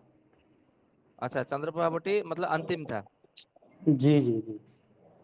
ठीक है। तो अभी उसमें हम आपने भ्राजक पित्त का चंद्र प्रभावती अलग बताया था, प्रमेय अब वर्तमान में जो मिलता है प्रमेय का मिलता है और एक योग वाही मिलता है, ऐसा आपने कहा था संभवतः। जी जी जी, ठीक है। हम्म। तो अभी हम चर्चा को आगे बढ़ाते हैं। तो आज हम जो मतलब इसे लेके मतलब जा रहे हैं। तो चंद्रप्रभावती तो है, जो कि बहुत अच्छा औषधि है, आप सबको पता है। ऐसे भी चंद्रप्रभावती कई प्रकार के हैं, जो कि एक प्रमेह में भी दिया जाता है, और एक है कि उसको भ्राजपित्त में भी दिया जाता है, और एक चंद्रप्रभावती है कि जो कि मूत्रकुच्छ में भी प्रयोग होता है। तो ऐसे कई कई प्रकार के मतलब चंद्रप्रभावती है, आप उसको प्रयोग में ला सकते हैं। तो आज जो हम आगे बढ़ेंगे उसका नाम है चंद्रशेखर रस, और ग्रंथ का नाम है रस कामधेनु। तो रस कामधेनु जो चंद्र का मतलब जो चंद्रशेखर रस है, तो वो बहुत अच्छा मतलब काम करता है। और ये चंद्रशेखर रस दो प्रकार के ग्रंथ में मतलब मिलता है। एक चंद्रशेखर रस मिलता है आपको भेषज रत्नावली में, जो कि उसमें कुष्ठ रोग के चिकित्सा के अंतर्गत बताया गया है। परंतु आपको यहाँ पे कुष्ठ रोग का जो चंद्रशेखर रस भेषज रत्नावली वाला है, वो नहीं लेना है। आपको रस कामधेनु वाला लेना है। और रस कामधेनु वाला कौन सा वाला लेना है? तो जो स्नायु विभाग में जो बताया गया है, वो वाला आपको चंद्रशेखर रस आपको लेना है। तो उसको लेकर के आपको सेवन करना है। तो उसके जो मतलब सेवन करेंगे, तो उसका जो अनुपान है वो क्या रहेगा? तो उसमें ये बताया गया है कि जो इंद्रायण का जो पंचांग है, जो इंद्रायण होता है उसका पंचांग लीजिएगा, और जब बंदाल होता है उसका पंचांग लीजिएगा, और दोनों को छाया में सुखा करके आपको रख लेना है। ठीक है।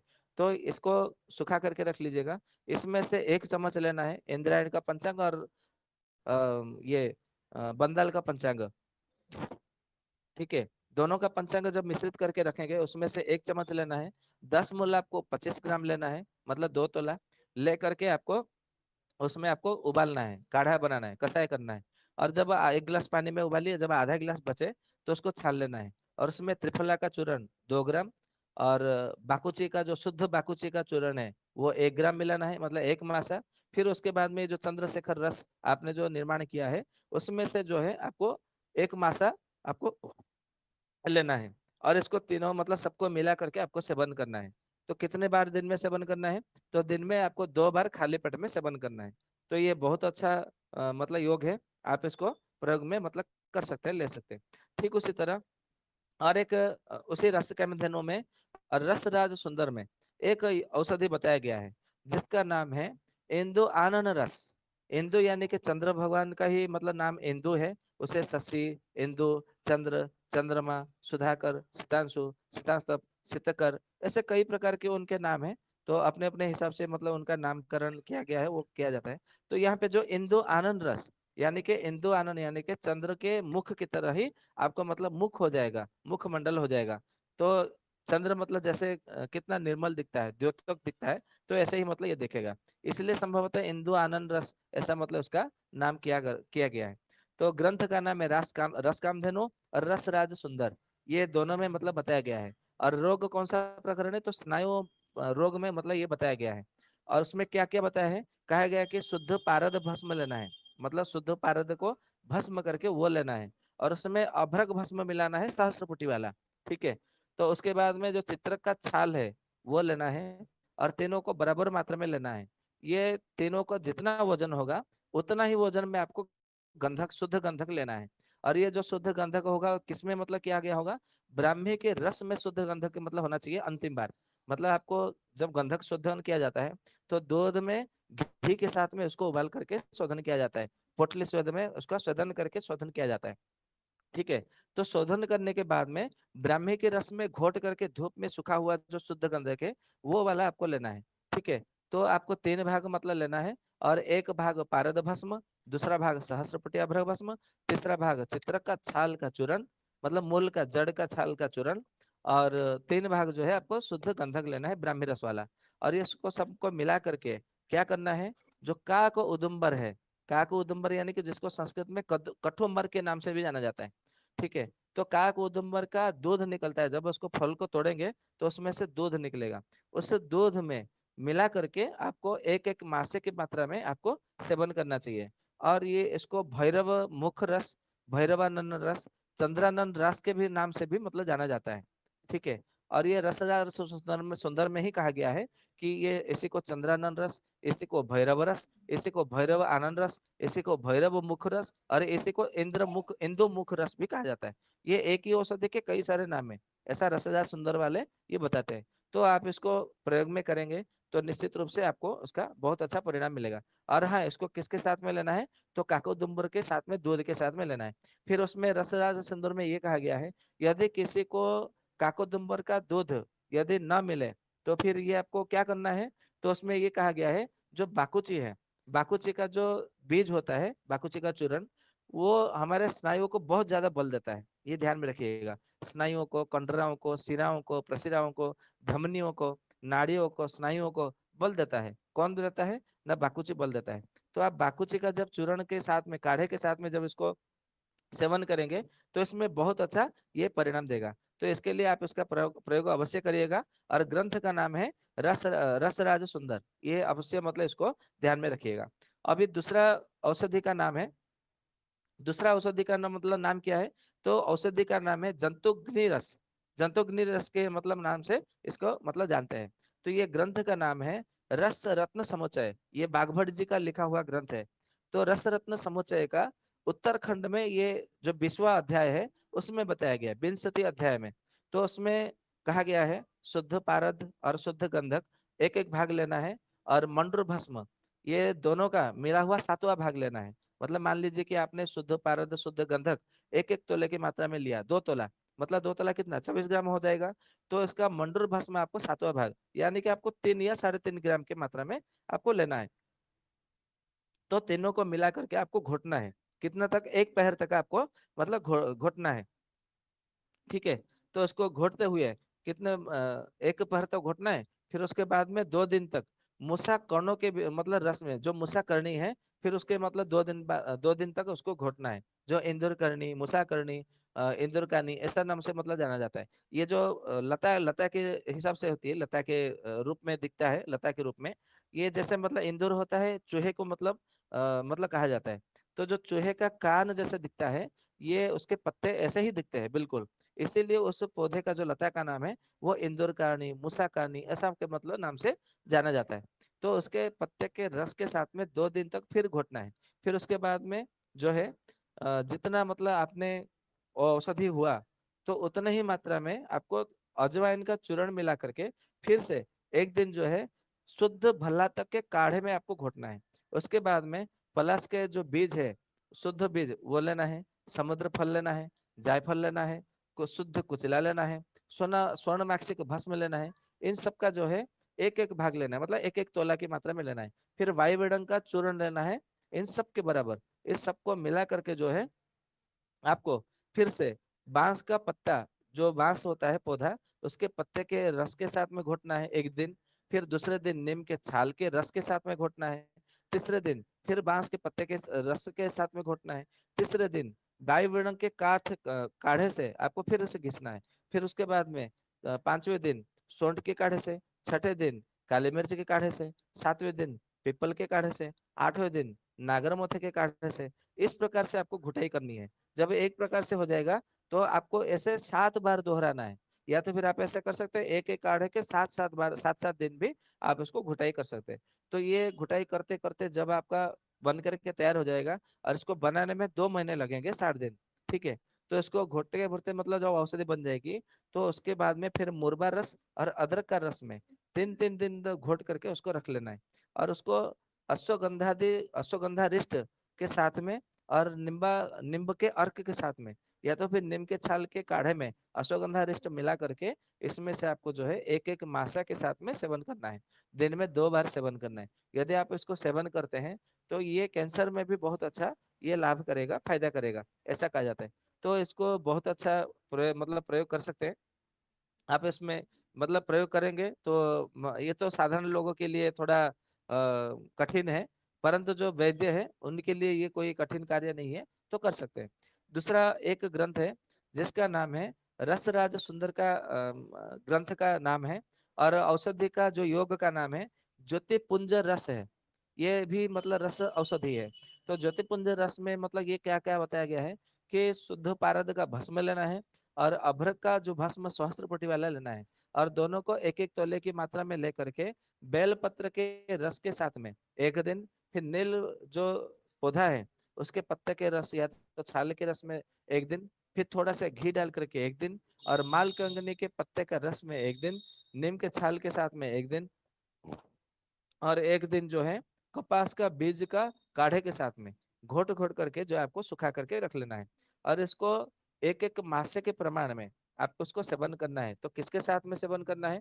तो कहा जाता है कि जो खेर का जो छाल होता है तो उसका एक छाल लेना है 1 तोला, अंकोल का छाल लेना है 1 तोला, और अमलतास का जो गुद्दा या 1 तोला, और अमलतास का जो छाल है वो लेना है 1 तोला। तो ऐसे 4 तोला लेकर के उसको जो है 1 गिलास पानी में उबालिए। जब आधा गिलास बचे उसको छान करके इसमें से एक एक मासे के प्रमाण में आप इसको सेवन करिएगा। तो आप जैसे जब मतलब सेवन करते हैं तो हमारा जो भ्राजक पित्त है वो भ्राजक पित्त को पूरी तरह से वो ठीक कर देता है, ऐसा मतलब उसमें कहा गया है। तो आप इसको मतलब नियमित रूप से प्रयोग करेंगे तो आपको अवश्य ही मतलब इसमें लाभ होगा। इसमें कोई ऐसा दो राय नहीं, कोई बेमत नहीं है, शंका नहीं है।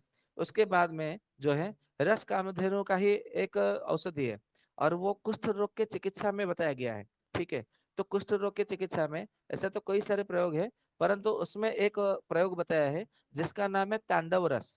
तांडव रस जो औषधि है वो तांडव रोग में दिया जाता है।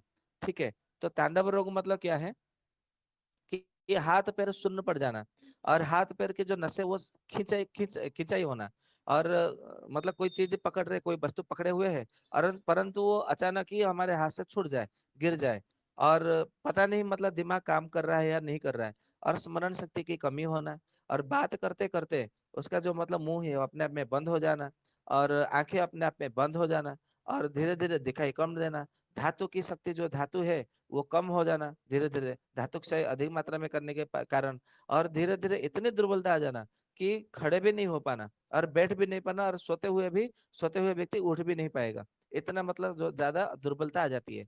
परंतु ये पक्षाघात नहीं है, पैरालिसिस नहीं है। इसे आयुर्वेद ग्रंथों में तांडव रोग कहा गया है। और तांडव रोग जैसे हो जाता है उसे पता ही नहीं चलता वो कब क्या बोल रहा है।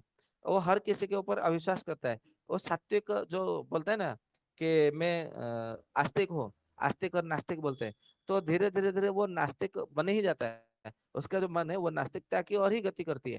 किसी के ऊपर भरोसा नहीं करना, किसी के ऊपर विश्वास नहीं करना, यहाँ तक कि अपने ऊपर भी मतलब विश्वास नहीं करना। ये एक प्रकार से एक आप दोष कह सकते हैं या तो दुर्गुण कह सकते हैं। परंतु ये उस रोग का उपद्रव है, ये उस रोग का लक्षण है। तो उसे तांडव रोग मतलब कहा जाता है। क्योंकि जैसे शिव भगवान तांडव करते थे, शिव तांडव, तो संभवतः वो भी ऐसे ही मतलब करने लग जाता है। क्यों, जब वो करता है तो करता है, नहीं करता तो ऐसे ही बैठे रहता है जैसे शिव जी की तरह। तो इसीलिए संभवतः उसका नाम, इस रोग का नाम तांडव रखा गया है, ऐसा हम समझ रहे हैं। तो ये तांडव को नष्ट करता है, और साथ में ये कुष्ठ रोग को भी ठीक करता है, और भ्राजव पित्त को भी ठीक करता है। क्योंकि आपको मालूम है कि भ्राजव पित्त में सब कुछ आ जाता है। क्योंकि पूरा सारा शरीर आ जाता है, स्नायु आ जाती है, धातु आ जाती है, कंडरा आ जाती है, नाड़ी आ जाती है, उपधातु आती है, मल आते हैं, वात पित्त कफ सारे आ जाते हैं। तो इसके लिए तांडव रस का भी हमने मतलब जब देखा तो उसका भी मतलब परिणाम बहुत अच्छा देता है। तो इसमें क्या क्या है, ग्रंथ का नाम है रस कामधेनु, और कुष्ठ रोग की चिकित्सा में बताया गया है। तो इसमें हरताल का भस्म लेना है, शुद्ध हरताल का, शुद्ध गंधक लेना है, स्वर्णमाक्षिक भस्म लेना है, कुठ लेना है, और जो शुद्ध बच्छनाग है वो लेना है, शुद्ध पारद भस्म लेना है। सबको बराबर बराबर मात्रा में मिला करके आपको 3 दिन तक जो सफेद अपराजिता होता है जिसे विष्णु क्रांता के नाम से जाना जाता है, उसके पत्ते का रस के साथ में घुटाई करनी है। कितना दिन तक ना, 3 दिन तक। उसके बाद में आपको उसको निकाल लेना है, सुखा लेना है।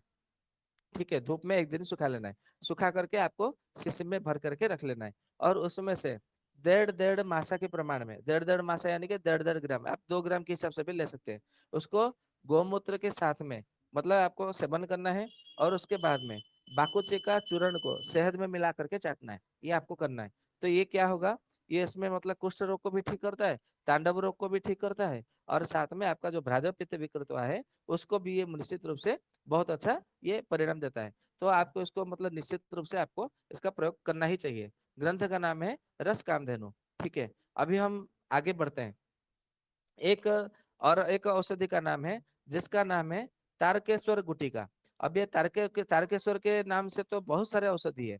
आपको मतलब बता दो, एक तारकेश्वर रस है जो कि भेषज रत्नावली में बताया गया है, एक योग रत्नाकर में बताया गया है, एक रस चंडांशों में भी मतलब है, एक रस रत्नाकर में भी है, और एक रसेंद्र सार संग्रह में भी है, रसराज सुंदर में भी है, रसेंद्र चिंतामणि में भी मतलब एक तारकेश्वर रस है, और एक रस कामधेनु में भी एक मतलब है, और एक रसराज सुंदर करके भी मतलब है, उसमें भी मतलब एक तारकेश्वर रस के मतलब हिसाब से मतलब बताया गया है।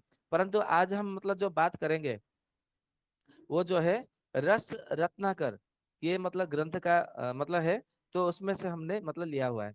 तो उसमें मतलब ये बताया गया है कि तारकेश्वरी गुटिका मतलब तारकेश्वरी गुटिका, तारकेश्वर रस, ऐसे दो प्रकार के नाम से उसमें बताया गया है। तो उसको मतलब क्या करना है, ये कुपी पाक है, पुटपाक वाला है, कुपी पक्व रसायन के मतलब आधार पर आती है। तो ये तो कोई साधारण लोग नहीं बना सकते, परंतु ये भ्राजपित्त में काम करता है, इसलिए हम बता दे रहे हैं। तो शुद्ध पारद और शुद्ध हड़ताल लेना है बराबर मात्रा में। दोनों को एक एक दिन जो है, जो मकई होती है काक माची, उसमें आपको घुटाई करनी है। ठीक है, और उसके बाद में एक एक दिन जो है फिर से गिले के रस में घुटना है। फिर उसका जब वो पूरी तरह से सूख जाएगा, उसका गोला बना करके, सुखा करके, लोहे के बारीक मतलब पत्र में लपेट करके, उसको जो है मूसा में बंद करके उसको शराब संपुट कर लेना है। और शराब संपुट करके उसको तेज आग में मतलब उसका पूरा मतलब मतलब ये करना है, पकाना है। तो उसके मतलब बाद में जब तक 4 पहर तक उसको तेज आंच में पकाने के बाद में उसको छोड़ देना है। और उसको जो है 8 पहर तक, हाँ 8 पहर तक कुछ नहीं करना है। 8 पहर के बाद में उसको फिर निकालना है, शराब से मतलब निकालना है। तो निकाल करके जो है उसको फिर खरल में उसको घोट लेना है।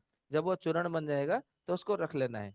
और इसमें से एक मासा और शुद्ध बाकुची का चूर्ण जो है 1.5 तोला मात्रा में लेकर के उसको गाय के दूध के साथ में सुबह में एक ही बार सेवन करना है। और जो है 1 वर्ष तक नियमित रूप से सेवन करना है। यदि आप इस प्रकार से सेवन करते हैं तो इसमें बहुत अच्छा ये प्रयोग मतलब है। मतलब क्या करता है, सबसे पहले ये करता है कि आपका जो भ्राजक पित्त है, वो भ्राजक पित्त जो विकृत है उसको ठीक कर देता है। इसके लिए आप इसको अवश्य मतलब प्रयोग मतलब करना चाहिए। उसके बाद में जो है एक औषधि है, और उसका नाम है, ग्रंथ का नाम रसायन सार, और औषधि का योग का नाम है ताल चंद्रोदय। ये करके मतलब उसमें बताया गया है। तो ताल चंद्रोदय में मतलब देखेंगे तो इसके मुख्य रूप से जो है वो ताल यानी कि हड़ताल ही है। तो ये भी जो है आपको सबसे पहले आपको शुद्ध करना है। तब क्या जो हरदाल है उसको किस में शुद्ध करना है, जो जो पेठा होता है ना, आगरा के साइड में, दिल्ली के साइड में पेठा, पेठे की मिठाई होती है। तो पेठे के रस में उसको दोला यंत्र में शुद्ध करना है, शोधन क्रिया करनी है। फिर उसके बाद में जो है आपको शुद्ध करने के बाद में सुखा लेना है। कूट करके आपको कपड़ चरण करके चूर्ण बना करके रख लेना है। ठीक है, और उसको जो है आपको जितना हड़ताल आपको शुद्ध आपको मतलब प्राप्त होगा, उतने ही मात्रा में आपको शुद्ध पारद भस्म लेना है, उतनी ही मात्रा में। ये दोनों की जितनी मात्रा में होगी उतनी मात्रा में आपको शुद्ध गंधक मिलाना है। ठीक है, और उसको मतलब मिला करके जो है आपको शीशी में भर देना है, क्योंकि ये कुपी पक्व रसायन है। फिर उसके जो है आपको जब तक वो ऊपर मतलब आने रहे, तो उसके तब तक जो है आपको उसमें कजली भर देना है ऊपर तक।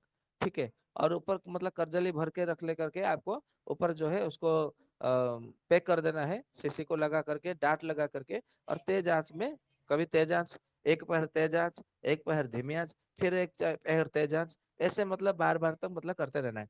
और एक दिन पूरी तरह से ऐसा करके आपको छोड़ देना है तीव्र अग्नि से। ठीक है, और उसको सांग शीतल होने के लिए छोड़ देना है। उसके बाद में उसका गले में लगा हुआ जो औषधि है वो जल करके उसमें से गंधक जो है जल जाएगा। आपको शुद्ध हड़ताल और शुद्ध पारद भस्म ही आपको मतलब मिलेगा, दोनों मिला हुआ। तो ये ताल चंद्रोदय यही मतलब औषधि है, उसके गले में लगा होगा, आपको वहां से निकाल लेना है। और आपको आधे आधे रत्ती की मात्रा में दिन में 4 बार आपको सेवन करना है। ठीक है, आप किसी भी मतलब औषधि के साथ में, गिले के रस के साथ में, बाकुची के काढ़े के साथ में, काकमाची जो मके हुए उसके काढ़े के साथ में, आप किसी भी साथ में मतलब किसी भी औषधि के साथ में इसका जब यदि मतलब प्रयोग करते हैं तो ये बहुत अच्छा इसका प्रयोग है। मतलब आप उसका प्रयोग कर सकते हैं प्रयोग कर सकते हैं, तो निश्चित रूप से ये बहुत अच्छा परिणाम देता है। ठीक उसी तरह और एक योग है जिसका नाम है ताल मंत्रेश्वर रस करके। ठीक है, और ये ग्रंथ का नाम है रसकामधेनु, रसराज सुंदर और रसेंद्र सार संग्रह। ये तीनों ग्रंथ में ये उपलब्ध है। तो उसमें क्या है, शुद्ध हड़ताल को शुद्ध हड़ताल को आपको लेना है एक एक दिन मिश्र के पानी, दूसरे दिन मधु से, तीसरे दिन घी से, चौथे दिन जो है आपको गो दूध से यानी कि गाय के दूध में घोड़ करके जो है आपको गोला बनाना है। और ठीक उसी तरह आपको दोला यंत्र में विधि में आपको पकाना है। ठीक है। और सेहुंड के दूध में इतना फिर घोटना है कि इसका जो है आपको कब चूर्ण चूर्ण जैसा आपको मतलब दिखाई देने लगे। ठीक है। और वो चिपकने लगे। जब ये चिपकने लगे तो उसका इतना ही मात्रा में त्रिकुटा का चूर्ण और कनेर का जड़ का महीन चूर्ण उसको मिला करके 10वां हिस्सा उसको एक दिन जो है बाकुची के तेल में घोट करके आपको रखना है। उसके बाद में जो है आधे आधे मतलब मासा के प्रमाण में मतलब आधे आधे ग्राम की मात्रा में दिन में 2 बार सेवन करना है। और इसका अनुपान क्या रहेगा, तो उसका अनुपान यह है कि 2 मासा बाकुची का चूर्ण, 2 मासा देवदारू का छाल का, और 2 मासा पतल गरुड़ी का चूर्ण, और 2 मासा अगरू, और 2 मासा सुहागे का खिल यानी कि टंकण भस्म। ये चारों में से 5 में से दो दो ग्राम के लेंगे तो कितना होगा ना, 10 ग्राम हो जाएगा। मतलब आप 1 तोला मान के चलिए। तो उसमें 1 तोला इसका लेकर के 1 गिलास पानी में उबालिए। जब आधा गिलास बचे तो उसमें एरंडी का तेल 1 चम्मच उसमें डाल दीजिए या तो 1 तोला डाल दीजिएगा। उसी के साथ में जो है आपको इसका सेवन करना है। ठीक है। तो ये जो ताल मंत्रेश्वर रस है ये बहुत अच्छा मतलब प्रयोग करेगा। आप मतलब इसको मतलब प्रयोग में ले सकते हैं। तो ये इसको निसंदेह रूप से जो है आपको भ्राजक पित्त को ठीक करने में बहुत अच्छा परिणाम देगा। ठीक उसी तरह रसराज सुंदर का एक बहुत अच्छा औषधि है। औषधि का नाम है त्रिगंध रस। तो त्रिगंध रस उसमें क्या क्या है, तो हरताल का भस्म लेना है, शुद्ध हरताल का, शुद्ध गंधक लेना है, शुद्ध मनसिला लेना है। तीनों को एकत्र समान भाग में लेकर के एकत्र खरल करना है। फिर उसे एक एक दिन तक जो है अमलतास के पत्ते का रस, फिर चोटली के जो होता है चौलाई, जो होता है चौलाई का साग, तो उसका पत्ते का रस, फिर बाकुची का काढ़ा, उसमें मतलब जो है 3 दिन तक घुटना है। फिर उसके बाद में चौथे दिन एक दिन जो है मालकंगनी के पत्ते के रस में घोटना है। फिर उसके बाद में जो है उसको सुखा करके रख लेना है। और इसमें से 2-2 मासे या तो 3-3 की मासे की मात्रा में इसको औषधि को मतलब लेना है। ठीक है। और इसको 2-2 3-3 मासे की मतलब मात्रा में लेकर के बाकुची का चूर्ण और मुरबा के चूर्ण के उसमें काढ़ा बना करके उसका उसी में 1 चम्मच घी और 1 चम्मच शहद और 2 चम्मच घी उसको मिला करके आपको जो है इसका ये औषधि सेवन करना है। यदि आपको इसको सेवन करते हैं और दिन में एक ही बार सेवन करना है तो ये बहुत अच्छा मतलब औषधि है। आपको इसको निश्चित रूप से आपको परिणाम मिलेगा ही मिलेगा। आप इसको सेवन कर सकते हैं। तो आपका जो भ्राजक पित्त है, जो भाजपा पित्त विकृत हुआ होगा, वो निश्चित रूप से आपको ठीक हो जाएगा। ठीक उसी तरह और एक औषधि है। और औषधि का जो नाम है वो त्रैलोक्य विजय रस है। तो त्रैलोक्य विजय रस वो कहाँ का मतलब योग है, तो ये जो योग है ये रस रत्न समुच्चय का योग है। और उसी उत्तराखंड में विंशति जो अध्याय है उसका योग है। तो उसमें कहा गया है कि आपको पारद का भस्म लेना है, शुद्ध भस्म। फिर उसके बाद में शुद्ध गंधक लेना है, सहस्त्रपुटी लौह भस्म लेनी है, और जो बारीतर जो सोमनाथी ताम्र भस्म है वो लेनी है, शुद्ध गुगुल लेना है, त्रिफला का चूर्ण लेना है, शुद्ध कोचला का चूर्ण लेना है, चित्र का जड़ का छाल का चूर्ण लेना है, और शुद्ध शिलाजित लेना है, वो भी सूर्य तापी वाला।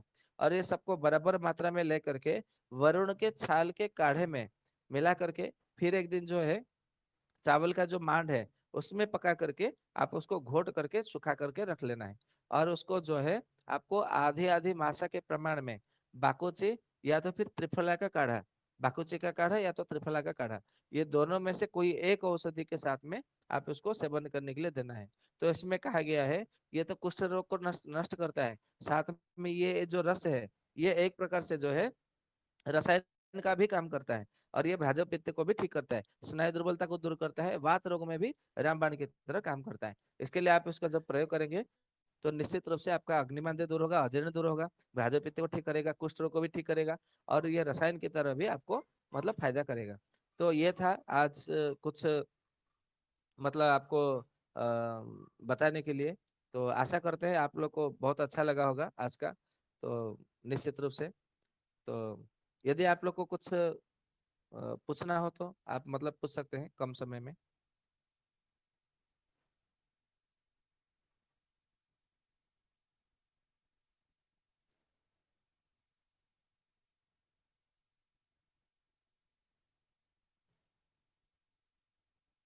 क्या हमारी आवाज आ रही है आप लोग को? राम राम भाई जी। जी राम राम, बोलिए। अच्छा, ये जो बृहति होता है उसका फूल का कोई महत्व है क्या भाई जी? किसका? बृहति जो होता है, कंठकारी का बृहति, सफेद बृहति का कंट फूल का महत्व। जी जी, कंठकारी। अच्छा, कंटकारी। जी जी जी। बड़ कंटकारी का जो बड़ी फूल है, कंठकारी जी जी जी, जो बताते हैं। सफेद होता है। जी, कंटकारी का जो फूल है उसको एक दिन धूप में, फिर उसको छाया में सुखा करके रख लीजिएगा। और उसको यदि आप धुआं में यदि सेकते हैं, उसका सांस में लेते हैं, तो आपको जो सांस फूलता है उसमें बहुत अच्छा फायदा करता है। फुसफुस में भी फायदा करता है। यदि आप उसका चूर्ण बना करके सेवन करते हैं, तो जिनको बहुत ज्यादा कफ वाला खांसी है, सूखी वाली खांसी है, उसमें भी बहुत अच्छा परिणाम देता है। यदि आप उसको लेप लगाते हैं तो घाव को भरने के लिए भी बहुत अच्छा परिणाम देता है। ठीक है। और सफेद और अपराजिता उसका, का पत्ता। जी, और उसको यदि पीस करके शहद के साथ में मिला करके सेवन करते हैं, तो भी खांसी को ठीक करता है। ये बहुत अच्छा औषधि है। जिसको सर में भारीपन रहता है ना, तो वो भी बहुत अच्छा काम करता है। उसको आप प्रयोग कर सकते हैं। और सफेद अपराजिता का जो पत्ता के बारे में बताया है, उसका पत्ता का पत्ते, रस किए। जी, जी सफेद जी, अपराजिता का पत्ता। पत्ते में भी वही गुण है। सफेद अपराजिता। अच्छा, सफेद अपराजिता। सफेद अपराजिता जो है, एक प्रकार से आपको रसायन का भी मतलब उसमें काम करता है। ठीक है, सफेद अपराजिता का।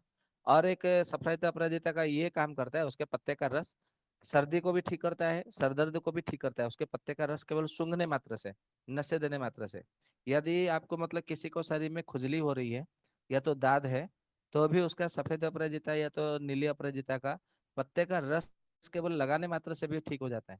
किसी किसी को ऐसा होता है कि जो बिच्छू बूटी होती है, तो बिच्छू बूटी को मतलब लगने से भी मतलब खुजली हो जाती है ना, तो ये पत्ते का रस लगाने से तुरंत वो शांत हो जाता है। फूल का नस लेने से भी बहुत काम करता है क्या? वो सफेद ऐसा होता है, है। वो उसका नाम ही अपराजिता है। वो किसी रोग के सामने पराजित नहीं होता। उसका जड़ का भी रस होता है, बीज का भी चूर्ण प्रयोग में होता है, उसके पत्ते का रस, फूल का रस, सब मतलब उसमें रस नशे भी ले सकते हैं।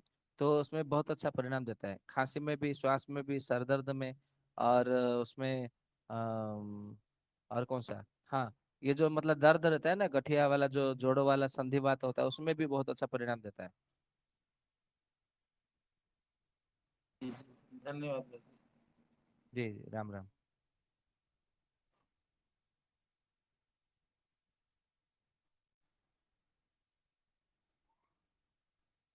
कल हम भ्राजक पित्त के और भी बहुत सारे योग हैं। उन सभी योगों का कल हम प्रयास करते हैं। कल सारा का सारा योग जैसे कि मतलब समापन हो जाए।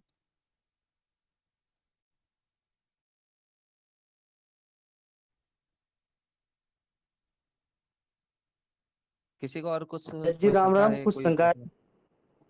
हाँ जी, जी बोलिए। जी, कुछ शंकाएं मैं पूछना चाहता हूँ। जी। आ, हाँ। आरंभ में वैद्य जी आपने बताया कि जो तिल का तेल है और जो अरंड का तेल है, इसको अलग अलग जलाइए या दोनों में से कोई एक जलाइए, ये वातावरण के लिए अच्छा है, आपने बताया। लेकिन मैं यहाँ पे ये जानना चाहता हूँ कि तिल तेल और अरंड तेल, चाहे कोई की व्यक्ति दोनों प्रकार का लाभ मिल जाए, क्योंकि दोनों में अलग अलग गुण है, तो दोनों एक साथ जला दे। वैसे घी का भी कुछ और लाभ है, तो चाहे तो घी का भी जला दे, तिल का भी जला दे, अरंड तेल का भी जला दे। मतलब जैसे हमको 14-15 दीपक जलाने हैं, तो 3 हिस्से करके हम जला दें। क्या इस तरह से जलाएं तो क्या और लाभकारी और अच्छा गुणकारी नहीं रहेगा? हाँ बिल्कुल होगा, क्यों नहीं हो सकता। हमने, हमारा इसमें कहने कोई का अभिप्राय ये है, उसमें अर्थ ये है, तात्पर्य ये है कि जिसके पास जो उपलब्ध हो, उसके उपलब्धता के आधार पर वो उसका प्रयोग कर सकता है। यदि आपके पास तीनों है, घी भी है, तिल का तेल भी है, एरंड का तेल भी है, तो आप एरंड का तेल, तिल का तेल मिला करके भी दीपक जला सकते हैं। और घी का दीपक जलाना हो तो घी का दीपक भी जला सकते हैं। ठीक है। हम चाहें तो अरंड तेल और तिल तेल दोनों मिक्स करके भी जला सकते हैं। क्या हम अरंड तेल, तिल तेल और घी तीनों मिक्स करके जला सकते हैं एक साथ? वो जलेगा नहीं बराबर से। क्योंकि घी जो है वो बेड जम जाएगा, और घी हाँ और एरंड का तेल, तिल का तेल मिला करके जब लगाएंगे ना, जलाएंगे, तो दीपक इतना हाँ। अच्छा जलेगा नहीं। थोड़ी सी वायु यदि मतलब प्रवाहित होगी तो बुझ जाएगी। अच्छा, लेकिन ज्वलनशील तो घी तीनों यदि, है फिर ऐसा। अच्छा अच्छा। हाँ, तीनों जलनशील है, परंतु इसके गुणधर्म अलग है, उसके गुणधर्म अलग है। दीपक, और ये घी सब जो बात होता है। है, किसी किसी तेल के साथ में मिल करके नहीं जलाया जाता है, क्योंकि वो जम जाएगा, तो ये तेल को भी वो अपने अंदर मतलब जो है खींच लेगा, आकर मतलब वो जमा देगा, तो दीपक है वो फिर बुझ जाएगी, जलेगी नहीं। ठीक है। ले, लेकिन तेलों को, तो 2-3 तेलों को मिलाना तो तेल को मिला सकते हैं। हाँ, तेल कितना भी मिलाओ तो चलेगा, कोई दिक्कत नहीं। ठीक है। एक एक शंका और था। आपने जो फरहद का प्रयोग बताया था इसके जी लिए, जो कर्णमूल शोध के लिए, जैसे किसी को जी। फरहद या पारिभद्र ना मिल रहा हो उस समय, तो पारिभद्र का प्रतिनिधि द्रव्य कोई है जो उसके जगह पे लिया जा सकता हो? पारिभद्र का प्रतिनिधि द्रव्य है गेरू। सोना गिरू। हाँ, सोना गेरू। जी। अच्छा अच्छा, तो वो शोधित करके सोना गुरु को फिर ले लो। हाँ, शोधित करके लगाना तो आपको 100% परिणाम मिलेगा, अच्छी परिणाम मिलेगा। यदि आप बोलेंगे कि नहीं, हम्म, हमें वो शोधन मोदन नहीं करना आता है, तो केवल आप घी में भून लीजिए, फिर उसको अदरक का रस मिला करके घोट लीजिए, फिर लेप लगा दीजिए गर्म करके, तो भी आपको अच्छा वही ठीक है। परिणाम मिलेगा। ठीक है। तो एक चीज और इसमें आता है कि जैसे मंजन में जो लोग सोना गिरू डालते हैं, तो उसमें भी शोधित करके ही सोना गिरू डालना चाहिए, ऐसे भी चलेगा जो पंसारी से ला के डालेंगे तो? नहीं, शोधित करके आपको डालना चाहिए। शोधित करके आप यदि मंजन में डालते हैं, तो वो जो मंजन है उसमें सुगंध बढ़ जाती है, उसका सुगंध गुण आ जाता है, तो आपका जो मुंह है वो सुगंध से भरा हुआ रहता है। हम्म। यदि आप ऐसे ही लेकिन डालते हैं, तो उसमें हम्म, जो है उसका, क्योंकि आप देखेंगे गेरू का जो मुख्य रस है वो कसाय रस है, ठीक जी। है। तो जब आप उसको शोधन नहीं करते हैं, यदि आपने मंजन में डाल दिया, तो वो मंजन का यदि आप प्रयोग करते हैं, तो आप मंजन में प्रयोग करने के बाद में देखेंगे तो आपका जो मुंह है वो एकदम से संकुचित, मतलब जैसा लगेगा, मतलब उसको मंजन करने के बाद में ऐसा लगेगा कि जैसे कुछ खा लिया हो, ऐसा कुछ, मतलब कुछ ना कुछ लगेगा। परंतु यदि अच्छा आपने ठीक। सोना गेरू को शोधित करके, दूध में उबाल करके, घी में भून करके, यदि शोधन करके यदि मंजन में डालते हैं, तो वो मंजन इतना खुशबूदार, महकदार, सुगंधदार हो जाता है कि आप सोच नहीं सकते। जी। परंतु इतना है अच्छा कि वो खर्चा थोड़ा रहेगा, महंगा बढ़ जाएगा, परंतु वो गुणवत्ता में बहुत अच्छी रहेगी। ठीक है। लेकिन अगर यदि कोई बिना शोधित कोई डालता है या प्रयोग करता है मंजन आदि में, तो उसका कोई नुकसान भी रहता है? ऐसा कुछ कि वो नहीं बिना नहीं, शोधित? नुकसान कुछ नहीं रहता। हाँ, केवल इतना है कि उसका गुणवत्ता में थोड़ा कमी आ जाती है। अच्छा जी। ठीक है। जैसे सेवन भी करना हो सोना गिरू को, तो क्या शोधित करके ही करना चाहिए, ऐसे भी कर सकते हैं तो कोई नुकसान नहीं है? नहीं, शोधित करके ही उसका सेवन करना चाहिए।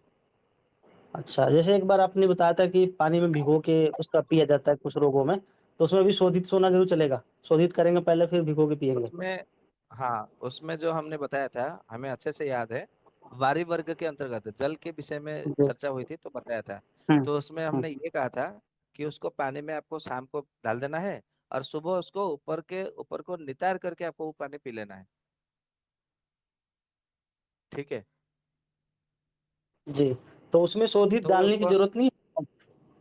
हाँ, उसको शोधित, आपको उसमें शोधित करने की आवश्यकता नहीं है, क्योंकि वो पानी मतलब उसका इतना है कि जो सोना गुड़, हाँ, ऊपर का भी उसके में से जो कुछ धूल मिट्टी जैसे, मतलब ऊपर थोड़ा तैर रहा होगा, जैसे दूध के ऊपर मतलब मलाई तैर रहा होता है दही के अंतर्गत, तो ऊपर का जैसे मलाई का ऐसे हिस्सा जैसे हम निकाल लेते हैं दूध के अंतर्गत, दही के अंतर्गत ऊपर का, तो ऐसे ही ऊपर का कुछ पानी का हिस्सा आपको फेंक देना है, बाकी जो अंदर का जो मतलब निचरा निथरा हुआ पानी है उसको पी लेना है। तो ये पांडु रोगों की बहुत अनुपम औषधि होती है, रक्त को बढ़ाने में, पित्त को शमन करने में बहुत कारगर उपाय है। जी, धन्यवाद। अ, एक जो आपने बताया तांडव रोग, इसके बारे में अगर यदि पढ़ना हो किसी शास्त्रों में, तो किस नाम से ये रोग मिलेगा पढ़ने को? तांडव रोग। इसे इसे इसे नाम से मतलब मिलेगा, ग्रंथ का नाम है माधव निदानम, उसमें मिलेगा आपको तांडव रोग के अंतर्गत विषय में। अच्छा, ठीक है। एक शंका और थी सत्र से संबंधित ये, कि आपने बहुत बार कहा कि जो विभिन्न रोगों के लिए जो अलग अलग प्रकार के, जैसे चंद्र प्रभावटी हुआ, तारकेश्वर रस हुआ, ऐसे बहुत सारे बताए कि इस ग्रंथों में जो चंद्र प्रभावटी अलग है और दूसरे ग्रंथों में चंद्र प्रभावटी अलग है, उसी तरह तारकेश्वर भी सब ग्रंथों में अलग अलग हो रहा है। कई तरह की औषधि है, तो अलग अलग आयुर्वेद ग्रंथों में जिनका एक ही नाम से है, बस घटक में परिवर्तन कर दिया गया उसमें। तो वह घटक में परिवर्तन करने के बाद भी फिर वही नाम क्यों रखा जा रहा है? जब घटक अलग है तो नाम अलग अलग रखना चाहिए। तो ऐसा क्यों किया गया कि ऐसा क्यों हर ग्रंथों में ऐसा ही क्यों कि जैसे प्रमेय के लिए अलग चंद्र प्रभावटी हो गया, अब भ्रजक पित्त के लिए अलग हो गया, योगबाई के लिए अलग हो गया, तो जब घटक अलग है तो नाम अलग क्यों नहीं किया गया कुछ, ताकि लोग सही से समझे इसे? ऐसा किसका क्या कारण है? देखिए ऐसा है, पूरे विश्व में, पूरे सृष्टि में जो आयुर्वेद के जो औषधियाँ है वो 5 करोड़ 28 लाख औषधियाँ हैं।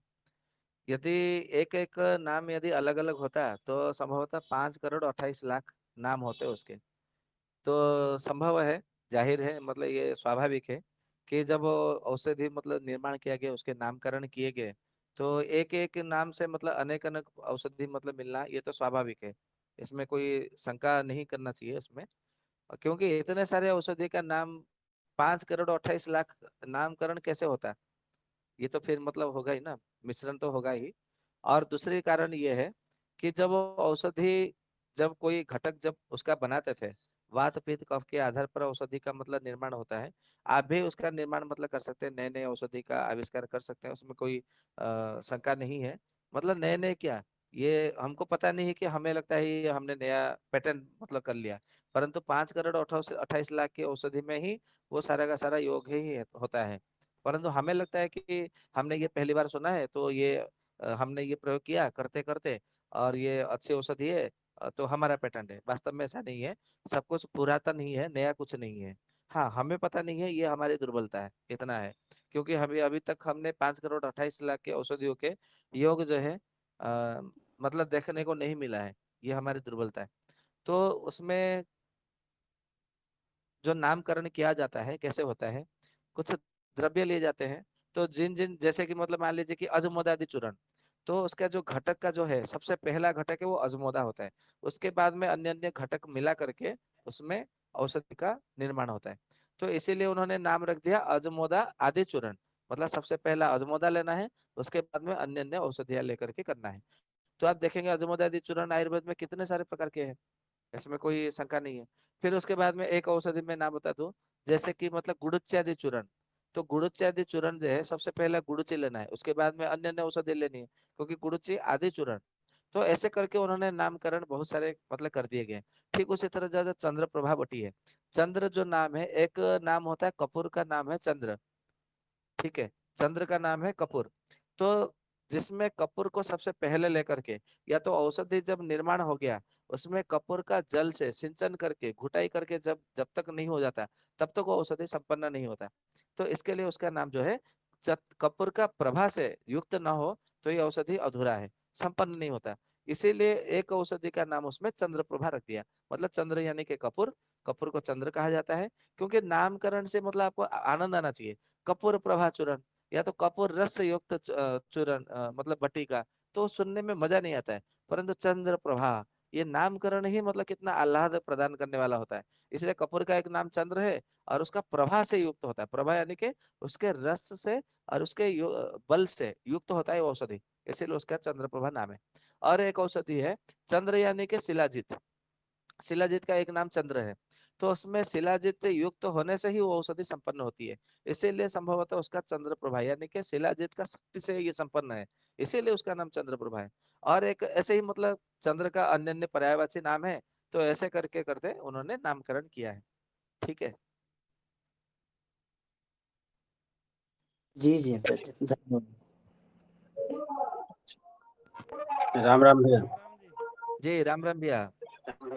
जी राम राम भैया। ये जैसे जो दीपक जलाने हैं, वो जी दीपक प्रतिदिन बदलना चाहिए या मतलब एक ही दीपक में आप तेल डाल सकते हैं? नहीं नहीं, प्रतिदिन जलाना है।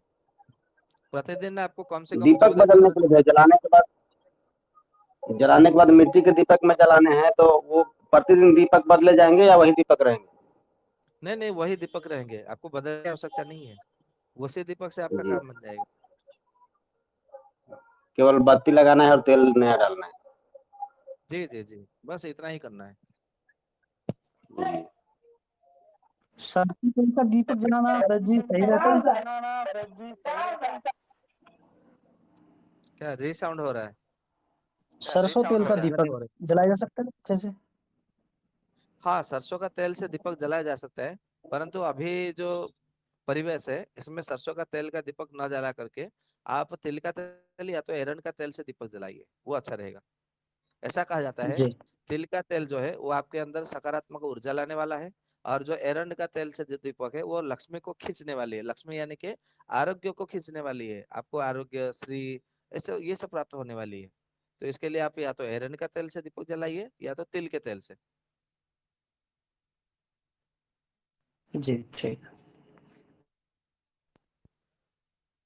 और किसी को कोई यदि कल सोना बांट रहे हैं तो हमें अवश्य अवगत कराइएगा। भैया एक छोटा सा और ये है, जैसे मतलब हमारे लिए तो वो भी उत्तम रहेगा कि 5 दीपक अलग अलग जलाए तो और अच्छा रहेगा क्या? आप क्या बोले भैया? आपकी जो आवाज है ना वो प्रतिध्वनि हो रही है। जैसे कि 5 दीपक घी के, 5 दीपक एरंड तेल के, 5 दीपक तिल तेल के, तो ये उत्तम रहेगा या मिक्स वाला उत्तम रहेगा?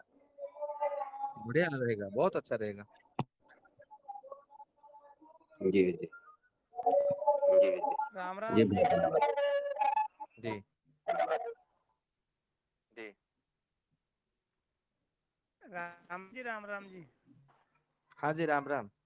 कौन बोल रहे हैं भैया? आवाज बहुत कम धीमा आ रही है। आवाज उधर से ही बढ़ानी पड़ेगी कि मेरा मोबाइल में टेलीग्राम चल नहीं रहा, तो दूसरे नंबर से कनेक्ट किया। आवाज ही बोल रहा हूँ। अच्छा, अभी जो जिसमें जुड़े क्या नाम है? अच्छा, कमल चौधरी। कोमल चौधरी। हाँ जी, हाँ जी। ठीक है, इसमें तो अब मुझे 200% कर दिया, फिर ये भी आपकी हिरन आवाज नहीं आ रही। के बारे में, हिरन कस्तूरी के बारे में मुझे एक लाइन में संक्षिप्त बताइए ना, जिससे ताकि और लोगों को भी जानकारी बढ़ जाए। हिरन कस्तूरी वास्तव में जो असली है वो बहुत कम मिलता है। ठीक है, आप म्यूट हो जाइए, प्रतिध्वनि हो रही है।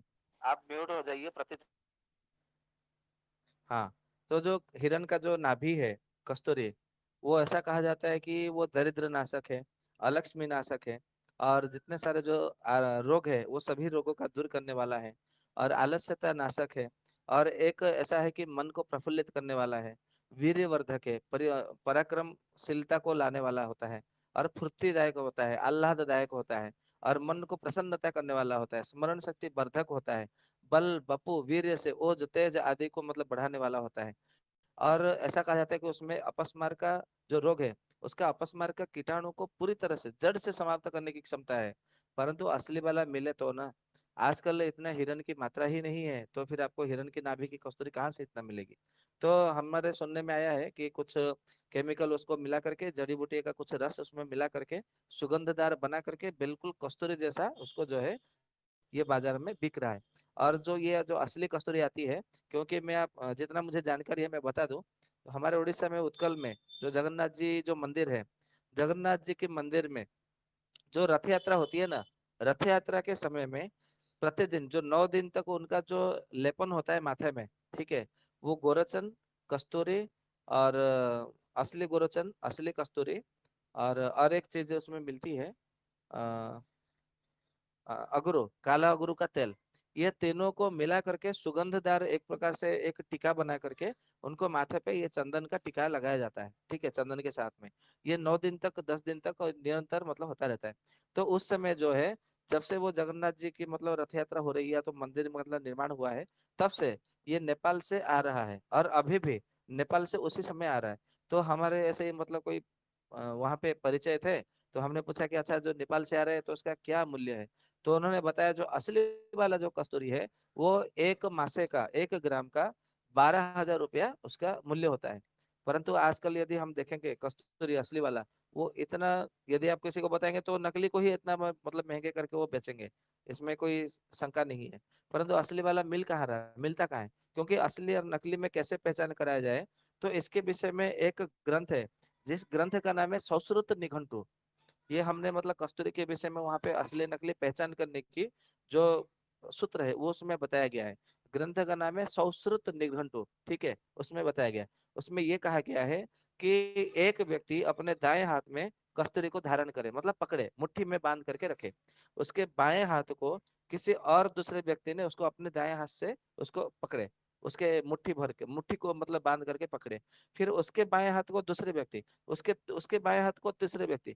ऐसे करते करते यदि हजार व्यक्ति भी मतलब एक एक लाइन पे खड़े होकर के यदि पकड़े, तो पहले एक व्यक्ति के हाथ में मुट्ठी में असली वाला कस्तूरी है।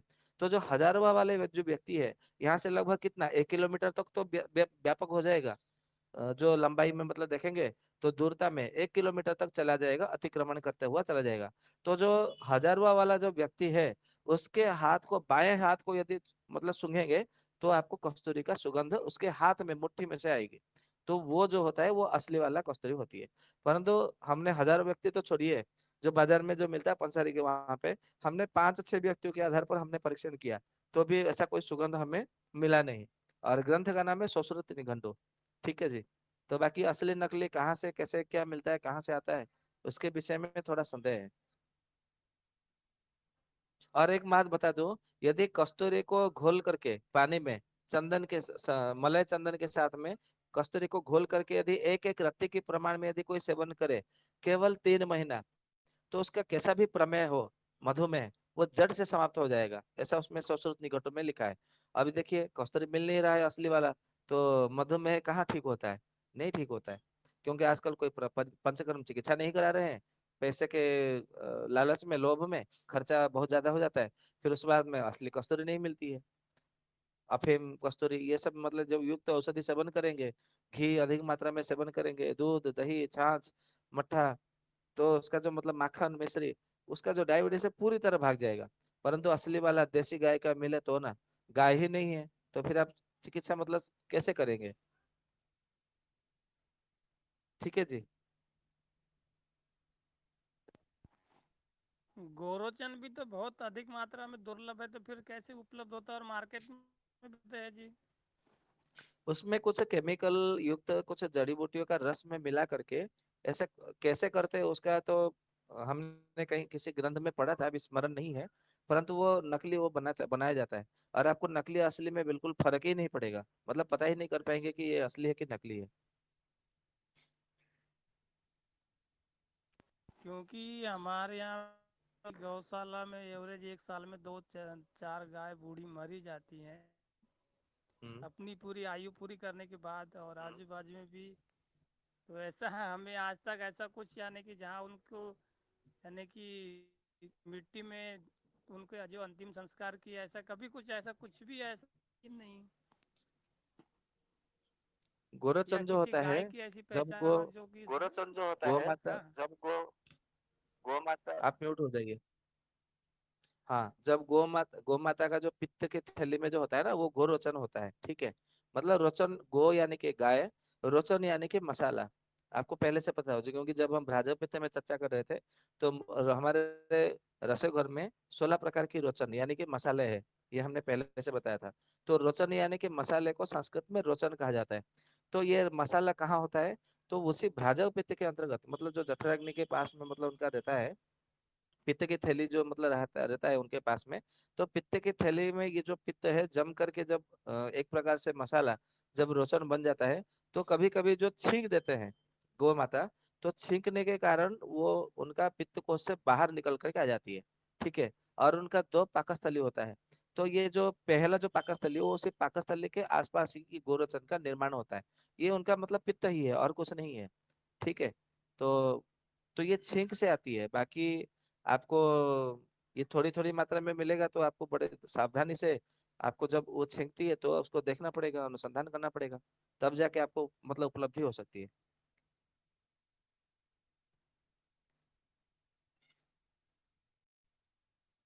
ठीक है वैद्य जी, सत्र क्योंकि समय हो गया है बहुत, तो अनुमति प्रदान करें तो सत्र की समाप्ति की ओर बढ़ेंगे। जी जी जी, ठीक है जी। जी, एक मेरा एक मिनट। क्वेश्चन था वैद्य।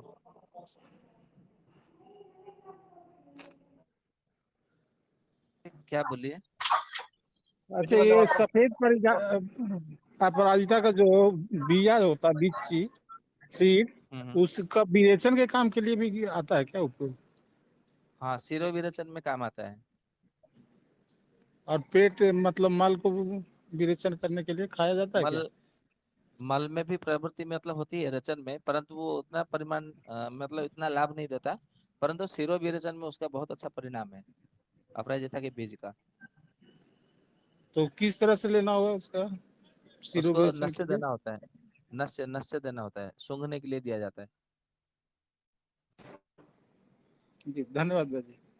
जी जी, राम राम। राम राम। हाँ जी, दीपक भैया। जी, जी भैया जी। जी, तो हम सभी सत्र का समापन करते हैं। भाई अरुण आर जी हैं क्या? सुन पा रहे हैं? समाप्त नहीं है सत्र में हो। तो ठीक है।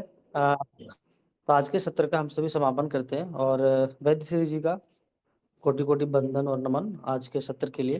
काफ़ी ही उत्साहपूर्वक और बलवर्धक आज का सत्र रहा। हम सभी सत्र को इसी तरह पढ़ते जाएँगे, जानते जाएँगे और समझते जाएँगे सत्र को और इसी तरह से समझेंगे। तो वैद्य जी का बहुत-बहुत आभार और धन्यवाद। तो हम सभी शांति पाठ करके सत्र का समापन करते हैं। ॐ द्यौः शान्तिरन्तरिक्षं शान्तिः पृथिवी शान्तिरापः शान्तिरोषधयः शान्तिः वनस्पतयः शान्तिर्विश्वे देवाः शान्तिर्ब्रह्म शान्तिः सर्वं शान्तिः शान्तिरेव शान्तिः सा मा शान्तिरेधि। ओम शांति शांति शांति। सभी को नमस्ते, वंदे मातरम, जय हिंद, जय धन्वंतरी। वैद्य जी का बहुत बहुत धन्यवाद, नमन, वंदन। आप सभी का हृदय से बहुत बहुत धन्यवाद। भगवान धन्वंतरी जी से प्रार्थना है आप सबको एक नई दिशा दे, और आप सबका जो जीवन है वो जो तेज से, बलवीर से, पराक्रम से, तेज से संपन्न हो, जिसके कारण तेजोहीन होने के कारण उनको दोबारा धरती पर जन्म लेना पड़ा था, काशी राज में, काशी के राजा के घर में। आपके सबके जीवन में ऐसा दोबारा ना हो। आप सब जीवन मुक्त होकर के जिए, एक दिव्य आत्मा, पुण्य आत्मा, महात्मा की तरह आपका जीवन हो, जीवन गाथा हो। इसी प्रार्थना के साथ में आप सबसे विदा लेता हूँ। राम राम। आप सभी का रात्रि, आप सबको शुभ रात्रि।